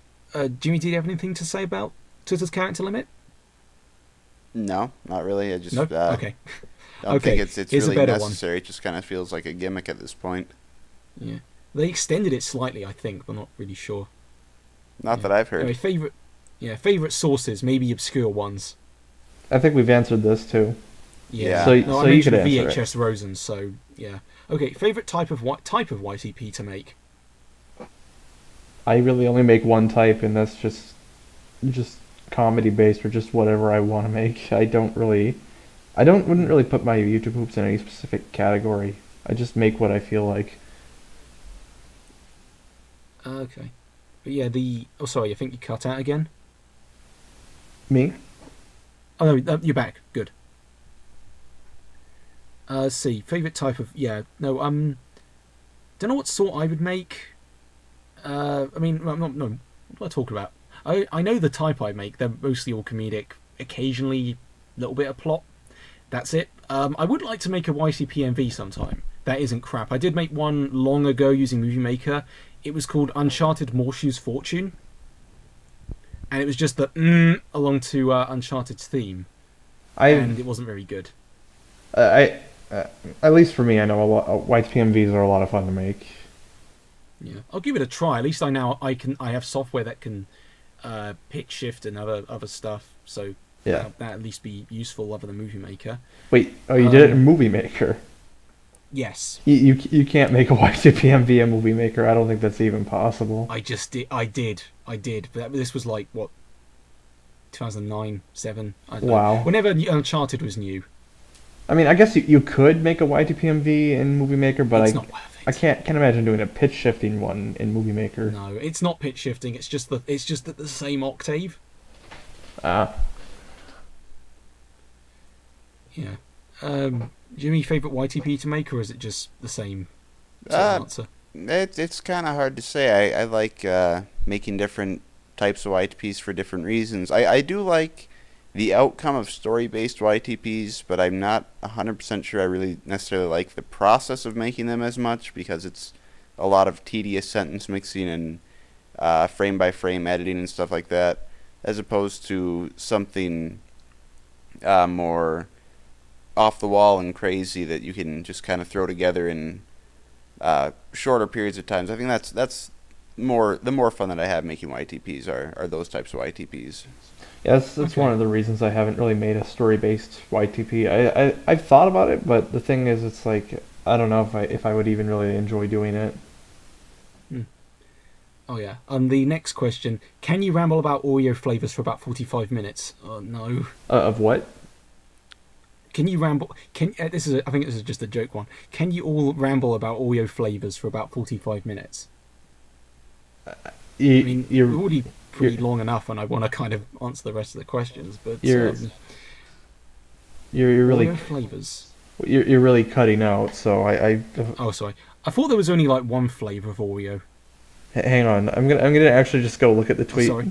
Cause It's fine. Cause yeah. So sorry if it's crapping out. Nah, it's fine. It's fine though. It's not your fault. It's Okay. Skype. Yeah. So there's like, I thought there was only one Oreo flavor. I mean, I had some Oreo ice cream Oh. yesterday, but that's about it. Oreo flavors. Yeah. What, I really. I think it's a bigger thing there than here. I know like different flavored cream. Creamy. Oh no, out again. For like a split second, it was back again. Oh, I know here in America we have different flavors of the cream. Wasn't there orange? Was there what? Orange flavor cream. Wasn't there orange flavor cream? Not that I've ever seen. Okay. But see, the chocolate ones are pretty good. It's chocolate on chocolate. It's chocolate on top of chocolate, so of course it's going to be good. I never thought Oreo biscuits were actually chocolate. I thought there was like some space age flavor, because it seemed kind of different. But I don't know. Maybe it's just kind of less familiar. Actually, yeah. I guess now that I think about it, I don't know if the cookie itself is really. I don't know. It's something, but it's good. The ice creams are interesting. But yeah, I doubt I'm going to talk about Oreos for 45 minutes because I don't know much about Oreos. Go buy some and come back. We'll wait. Again, I had the ice cream, so I kind of know. Wait, Do you know anything about Oreos? Oreo ice cream, is that what you said? Yeah, I had some yesterday. Ah. That's about it. I think it's still chopping out. I don't know. Is it still? Yeah, I can still hear you. Yeah, sorry. I only clap when it's necessary. Is Jimmy still there, or did he cut out again? No, I'm still here. I'm just you Okay. guys have I can been never cutting tell. out. I've been having the hardest time understanding you for like the past hour and a half, It and was about can't Oreos. get a word in because everybody keeps talking. So I'm Good thing we're all recording our own audio now then. yeah. Yeah. Because otherwise, Again, we shouldn't have to do this, but we have to. So hopefully we don't have to do this again next time. no. Yeah, we'll sort out whatever technical issues. Okay. If you can still hear me, My Ties says cream egg or Snickers. Cream egg or What Snickers? does that mean? Cadbury cream egg. Do we like cream egg or Snickers? Why those two though? How do they? Just Why are they answer the good? question. His reply. Which is better, cream egg or Snickers? That's the cream question. eggs aren't any good. Snickers are good though. Cream eggs are good, but I can't. I don't know. Too goopy. But the Snickers, They're way too sweet. They're more sweet than they need to be. yeah. Snickers for sure. Yeah. Don't melt a cream egg. It's the worst thing. But I will Don't say, eat one that's been in the hot sun. but I think I've said this before, but the caramel eggs are actually good though. They're actually really good. I think it's just I've that, not tried the caramel ones, so I think it's just that the cream ones, the cream is too sweet. Did it cut out again? nope. Okay. Because Skype keeps showing like this refreshing thing. I just ignore it. I think. Okay. Because I know one time I did that for like half a minute. I was completely mute. Oh, damn. Well, anyway, I'll make assured to that everyone's not mute, and then we'll all stitch this together. Next question. Oh yeah, Jimmy, did you say anything on cream egg or Snickers? Oh, I think you did. Yeah. Yeah, I already said Yeah. that I Okay. don't think cream eggs are any good at all. No. Okay. Dizzy Kaleidoscope says, "What is your favourite type of music to listen to?" I think we answered this as well. So I guess you can answer it. Yeah, I think we. I mean, I'd say for me quickly, most video game soundtracks. That's all I can really sum up. I mean, they're the most amount of CDs I own. Are video game soundtracks that sometimes come with the game itself. Well, the game. Well, the soundtrack comes with the game, not the other way around. But yeah, I just end up listening to a lot of them. So your answer is pretty similar to what mine was. Yeah, Bayonetta for me, because that soundtrack's great. Metal Gear Rising, it's just this ridiculous rock. I'll put up probably an official list at some point. But that's all I can really say. Cork Taylor says tomato, just tomato. 2. It just says tomato. Yeah. 0. Is there a third way to pronounce tomato? There's tomato, tomato, potato, potato. Yeah, but I don't know. I really don't know. I I'm say trying to tomato. think of something to say. I only got like 3 hours of sleep, so. Well, you got more than I I'll move did. on I to the didn't next. sleep at all. Oh. I slept, but I'm still tired. Yeah. Actually, I probably got closer to like 4 hours. But still. Anyway, Glitchy Shadow says, "How difficult is it to make a YTP action scene like the one in Bready Adventure?" I think this one's directed at me Yeah. because I was the only one involved in that. Here, did you watch Bready Adventure? Yeah. Yeah, I did. Yeah, no, that one was tricky, but at the same time, I had footage to work with, the Metal Gear Rising footage specifically to map the objects on top of, so it wasn't that hard. I mean, a lot of it I made up as I went along because all I had to go off of was the scene before what I made, and I did a similar thing. I've done a similar video, which I think is one I mentioned earlier. That's not public yet, which is also part of a collaboration, which was done in a very similar manner. But that was much harder because the footage was a lot more. Well, it was a much longer clip I had to work with to put objects on top of. And I didn't want to make the video just devolve into, here's game footage, let me put some YCP stuff on top of it. I had to make sure it was its own funny thing but it lasted as long as it needed to, essentially. So just a lot of PNG images and a lot of looping video to work with. Not the hardest thing I've done because it's a relatively short video, but at the same time there's probably a bit of planning required to know what you want to do in the scene. That's all I can say. And the second question is, how do I get on this podcast? Well, first we kind of have to be familiar with you. I'm familiar with the name Glitchy Shadow. I just don't know if I've watched any of their videos before. Yeah, the Twitter handle is Glitchy Shadow, but the actual name is just G. Okay. You'll spot them. They have a fist icon. Yeah, I'm looking at it right now. So. Oh, okay, right. I think I might be subscribed. I'm not sure. I definitely know the channel name and have seen some videos, but I don't know if I'm subscribed. Okay. Right. Let's move. Should we move on? Okay. Omar Does Art says, game you feel is underrated. What? I don't know if I've said. A game you feel is underrated. Oh. That's tricky. I mean, I have a few ones that went under the radar, but again, much like the more popular games, there's too many to count. I mean, I can think of some pretty decent ones that aren't perfect, but I could probably still recommend. This one isn't a great game, but it's one that's sort of. I mean, it's multiplayer's offline now. So you have to you only have the single player, but I bought it for single player anyway. It's called Devil's Third for the Wii U. I've heard of it. I remember. It's a decent little action game. I've not played all of it, but that's one that went through development hell because THQ was originally going to publish it. THQ died, and then Nintendo published it. So it's a Wii U exclusive that no one really bought. It was made by the guy who made Ninja Gaiden. Oh, like the NES original?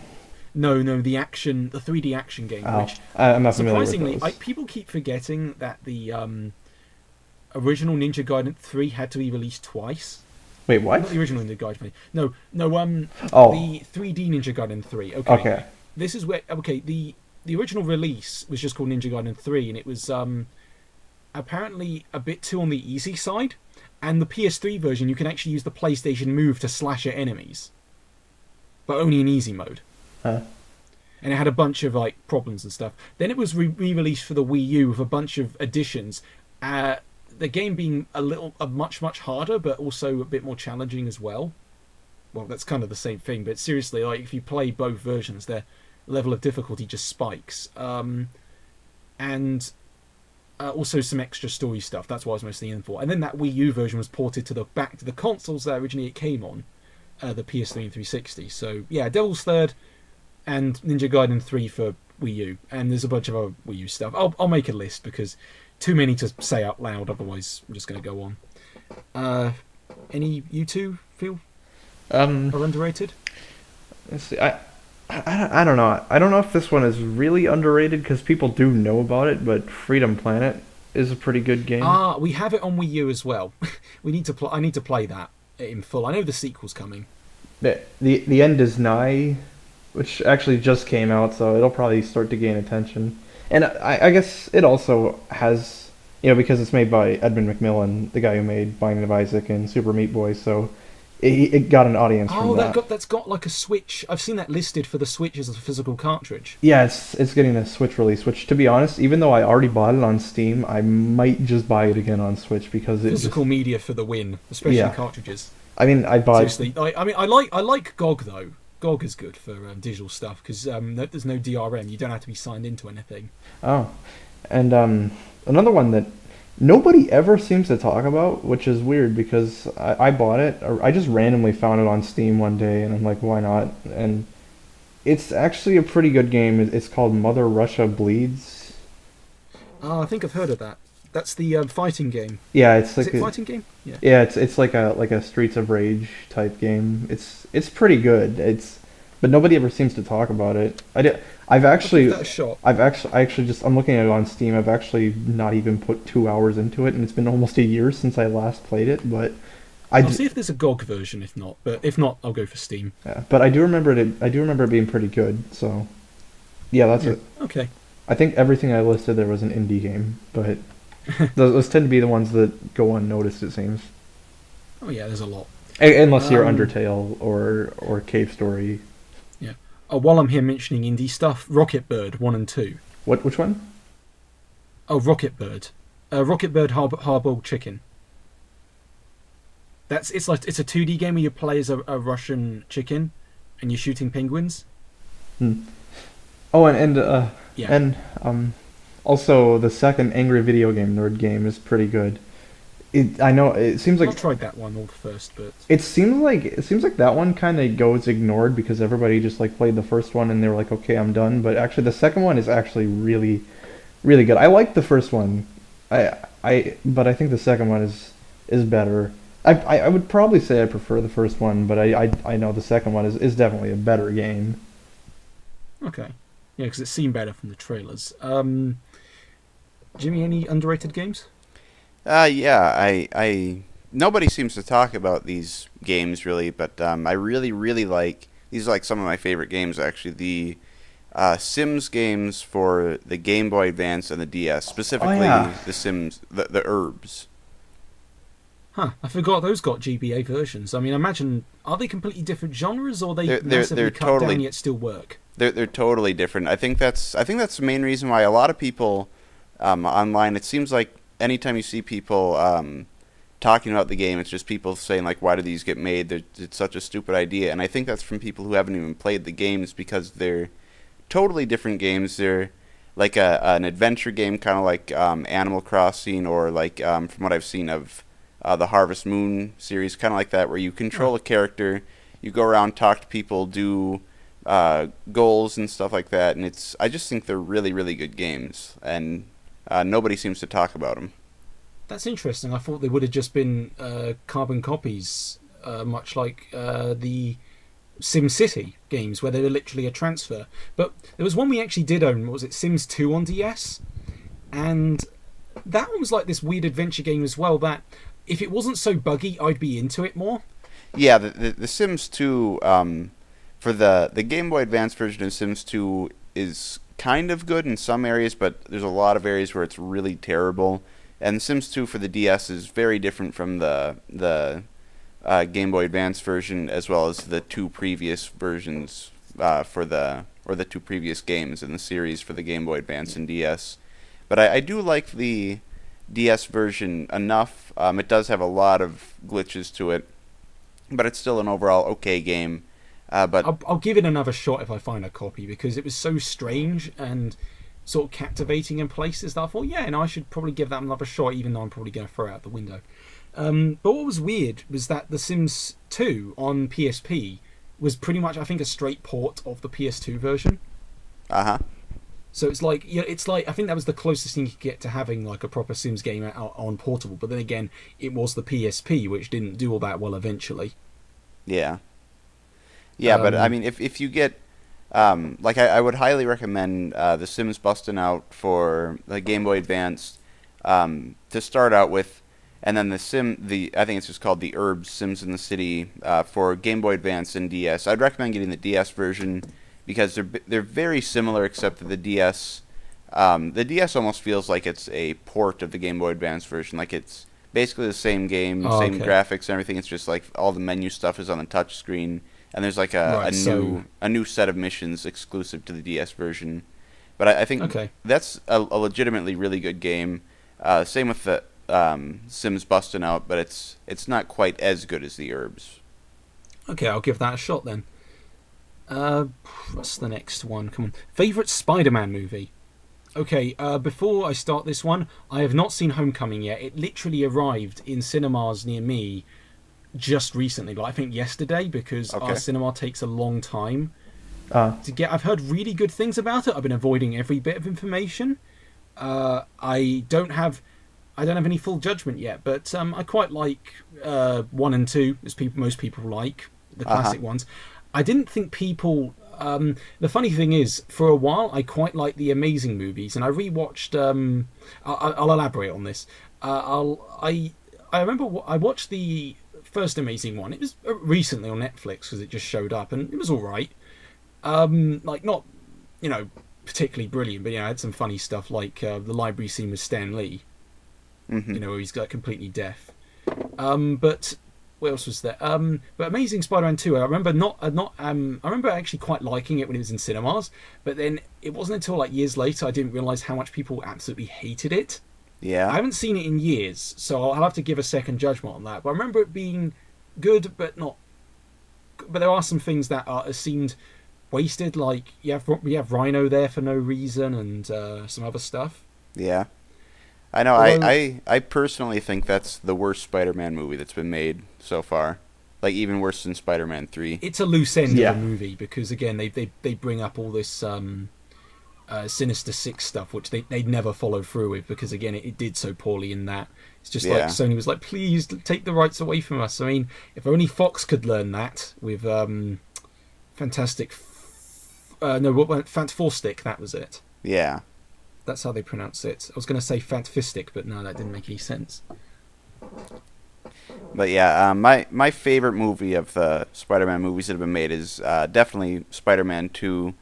Like I said, I didn't like Amazing Spider-Man 2 at all. I thought it was... have you ever heard of the YouTuber YourMovieSucks.org? I've heard of him, not watched his stuff. Okay, he made a review on Amazing Spider-Man 2. That's one of my favorite videos that he's made. But it wasn't like, I went in not knowing anything about it. It wasn't like I went in knowing that it was a supposedly bad movie and I let that shape my opinion. But I just thought I'd mention that his review of it is a really good, entertaining review. But anyway, I didn't like that one at all. The first Amazing Spider-Man movie I thought was okay, like it was passable, but I didn't necessarily love it. I thought it was kind of almost on par with the first Spider-Man movie. No. But no Norman Osborn though. You know how much I sacrificed. Yeah. Nice. I don't think it comes close to being as good as the first Spider-Man movie. No, I mean I think it's close. It's definitely a very different approach. Like the Sam Raimi one is much more campy and comic booky than the campiness I think it just added stuff to it because even though like Bonesaw is ready and stuff, and I think that's quotable lines, but you can't quote anything from Amazing, which is it's just like what happened. Even from 3 you can quote some stuff maybe if you remember it. But with Spider-Man Homecoming, I do really like. I watched it in the theaters a few weeks ago. Well, actually, it's been more like a month now. But I'm so late. Just our cinema. I remember it was the day before my birthday, so it would have been the 22nd of July. Yeah, but I know that one I did really like it, but I still don't think I'd put it above the first Spider-Man movie because I just. Like I said, it is a good movie, but it's kind of like the way that the Amazing Spider-Man was taken in a different direction. This is, again, taken in a different direction. So I could understand why some people prefer it over the Sam Raimi Spider-Man movies, but it's definitely better than the 2 Amazing Spider-Man movies and definitely better than Spider-Man 3, but I don't know if I'd say that I like it more than the first Spider-Man movie. My favorite Spider-Man movie is definitely 2, Spider-Man 2. Not Amazing Spider-Man 2. That movie's terrible. But I don't know. I think I'd probably say Homecoming is on par with the first Spider-Man. Maybe better, but it's not better than Spider-Man 2. I think I need to watch it a second time to get a better formed opinion about it. But the thing is though, like I've seen people say, it's about as good as a Marvel Cinematic Universe Spider-Man movie could be. It's about what we were expecting. If you like the other Marvel Cinematic Universe movies, you'll definitely really like this one. Okay. I still don't think. I was just gonna say I still don't think any MCU movie has topped Iron Man yet. I still think that's the best. The first one. Okay. Yeah. No. I need to. I usually tend to space myself out between Marvel movies and stuff, but that's all I'll say. It's just you gotta give some gap between them, otherwise it ends up feeling you notice a lot of the same elements. That's like you kind of have to take a breather between them before you really go back to any of them.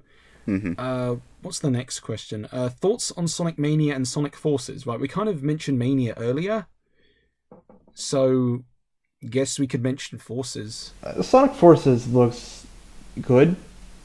I've not seen much of it. I don't know what to make of it. I don't think it's going to be as good as Sonic Mania, because honestly, Sonic Mania is probably my favorite game of this year so far. I'm just going to make Bubsy Bobcat and Sonic Forces and just have him run around.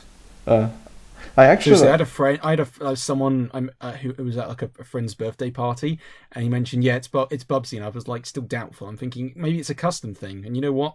Yep, it is.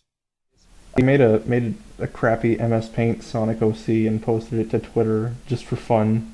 And I said, and I decided, I'm going to try to remake this character once Forces comes out. Because I am going to get the game. Like, I think regardless of whatever its critical reception is, I should say that I'm not too concerned about how polished the game will be, because it's been in development for 3 years. So what I'm more concerned about... It looks solid. It's not like a Sonic Boom situation where it looks like rushed at the last second. But the thing I'm a little more concerned about is, will the game be good? I'm not worried about whether or not it'll be polished. It's will it be good? Especially after how good Mania was. Are we going to like this game? Yeah, I might get it. I don't know if we're going to get Forces on Switch or PS4 or whatever, but yeah. I don't have a PS4, so I'm going to have to get it on Switch, I guess. Yeah. Okay. Any thoughts, Jimmy? No, I don't like Sonic, so... Okay, so it answers that. Okay, Care Epton 4981 says, favourite video game console? Oh. Again, too many favourites. I'd say most recent favourite video game console would be the PS4, because as much as I like the Wii U, it's massively flawed, and the PS4 is just a bit more approachable, I feel. And also because with the PS4, there's this crazy second market for physical releases of digital games, and they only seem to be on PS4, mostly in Europe, and sometimes in the US. And like you have all these digital games that get released and stuff. They're actually bundling Inside and Limbo together in a double pack, and I've never played Inside before, so I'm going to definitely pick that up. I've got Limbo twice already, but I like Limbo, so yeah. I've thought about getting a PS4 so I can get a physical copy of Meat Boy, which I know it's not. I know it wasn't. It took us such a long time to come out. Yeah. I guess for favorite console though, to get back on topic. Yeah. I don't know. I really like the Switch. I think that's probably going to become one of, if not my favorite console. Yeah. GameCube I've not played a lot of Switch. GameCube just because it was the first console I had. So. Same. I also really like the Xbox 360. If you want to throw in some non-Nintendo ones, I think I like that one. I don't have an Xbox One or a PS4, so I can't say which one of those I prefer.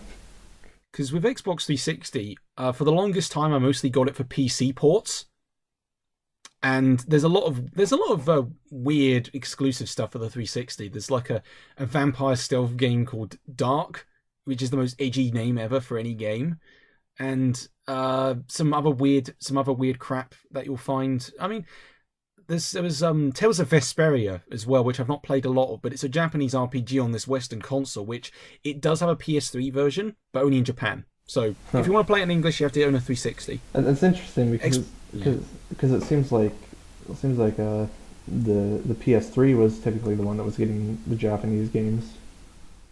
It is, and occasionally there's one for the 360 just out of nowhere. Huh. I guess because it's also a multi-format thing on PC, but only sometimes. It varies. I mean, I don't own, compared to like most games I own, there's more PS3 than 360 in my collection. I mean, I'll post an updated photo later, but it's mostly also because with pre-owned 360 games, more people seem to take less care of them than PS3. because they're on DVD and not on Blu-ray, so more people tend to get them scratched. I mean, it depends on who's owning them. I mean, I've come across good condition 360 games, but I think that's yeah. The nice thing is right now with Xbox 360, why I don't regret buying the console so late is because the games are really, really cheap right now. Yeah. No, it's the most popular console in the UK for years, and that's why you see games for it everywhere, except some. Some are more expensive than others. And I can't think of any off the top of my head. But I think I got Sonic Generations for like $15 or $20, and there's other games where it's like a lot of them you can get for under $20 now. Like yeah. I say close to £1 or £3 sometimes. I'd say now would be a really good time to start getting Xbox 360 games that you wanted. Because I have a list, and there's some that's I've been still trying to find. I only just found 99 Nights. I'm still looking for the second one. I don't think I've heard of that game. It's Imagine Dynasty Warriors, and it's a 360 exclusive. That's it.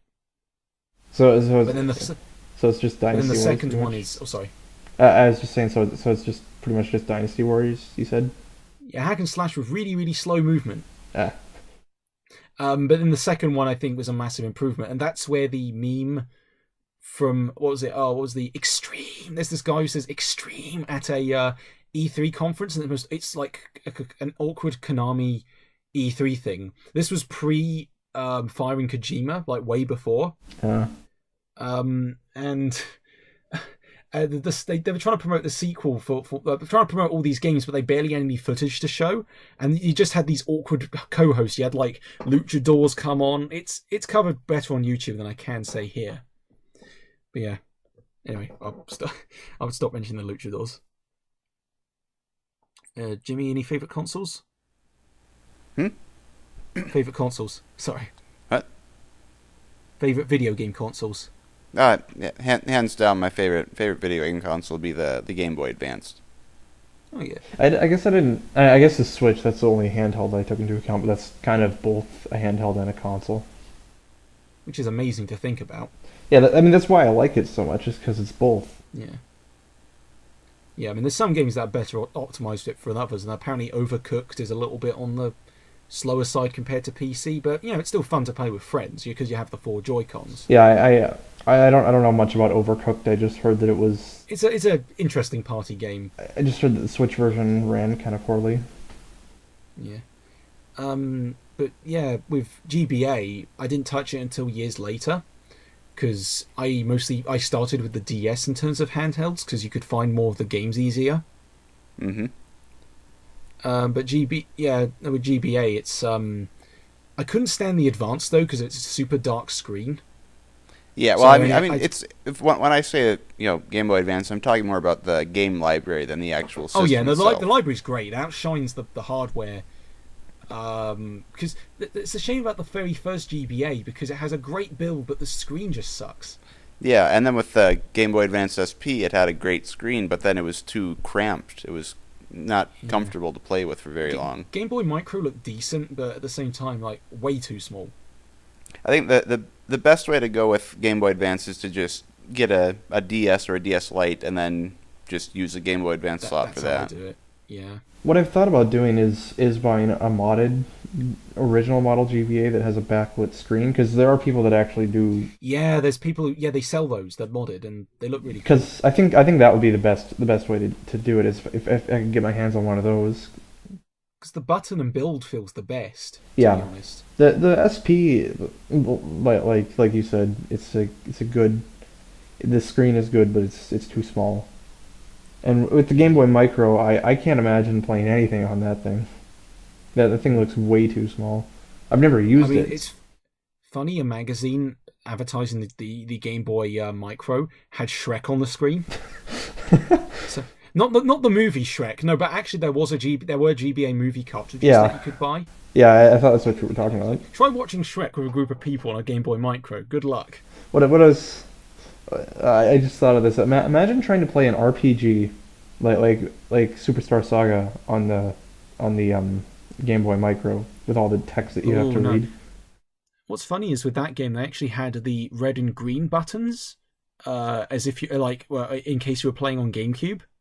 Oh yeah, I actually do want to That's get. how I play most GBA games, actually, on the GameCube. Yeah, I want to get a Game Boy player. That's actually Those are good, but you have to Yeah. you have to make sure the disc is with it, of course. Yeah, I've heard that the Uh, I think I've heard this that it's like the accessory is pretty affordable, but the disc is a little bit expensive. yeah, that's a shame, but yeah. Right, what's next? Oh, Sean/Fame for Sale asks, do jellyfish get gas from eating jelly beans? Cue Vsauce music. Yes. Vsauce or Vine sauce? Vsauce. Oh, so I keep forgetting they're two different things. He actually there was one stream. I was watching him stream one day, and then someone in the chat asked him, "Are you Vsauce?" And then he said yes. And then I forget what it was. It was something like he said, "Did you know that if you stand on an egg in a very specific way, it won't break?" Yeah, I've not seen much of Vsauce, but Vine sauce, especially Joel, is who Oh, I watch a lot. So yeah. there was a while Yeah, where I was jellyfish watching. getting gas. I really wouldn't know. I mean, jellyfish from SpongeBob seem like they're made out of jelly beans. Mm. Like just ooze and you squish them. I guess I don't know. I'm getting really hungry right now. I'm sorry. No, Stop no, tempting no, me with not, jelly it's not beans. because of that. It's just because I haven't eaten anything today. It's fine. Any thoughts? Anyone else on jelly beans? No? Nope. Okay. Next question. Angus Beer asks, he's my brother, was anime a mistake? Yes. We need to get rid of all the weebs. I don't know if I class as that because I'm not like hardcore into anime. I don't. Like some, there's some I look at and I'm like, I don't want to waste my time with that because some are like 200 episodes long and I'm like, there's some I have invested myself in, but there's like one I only finished.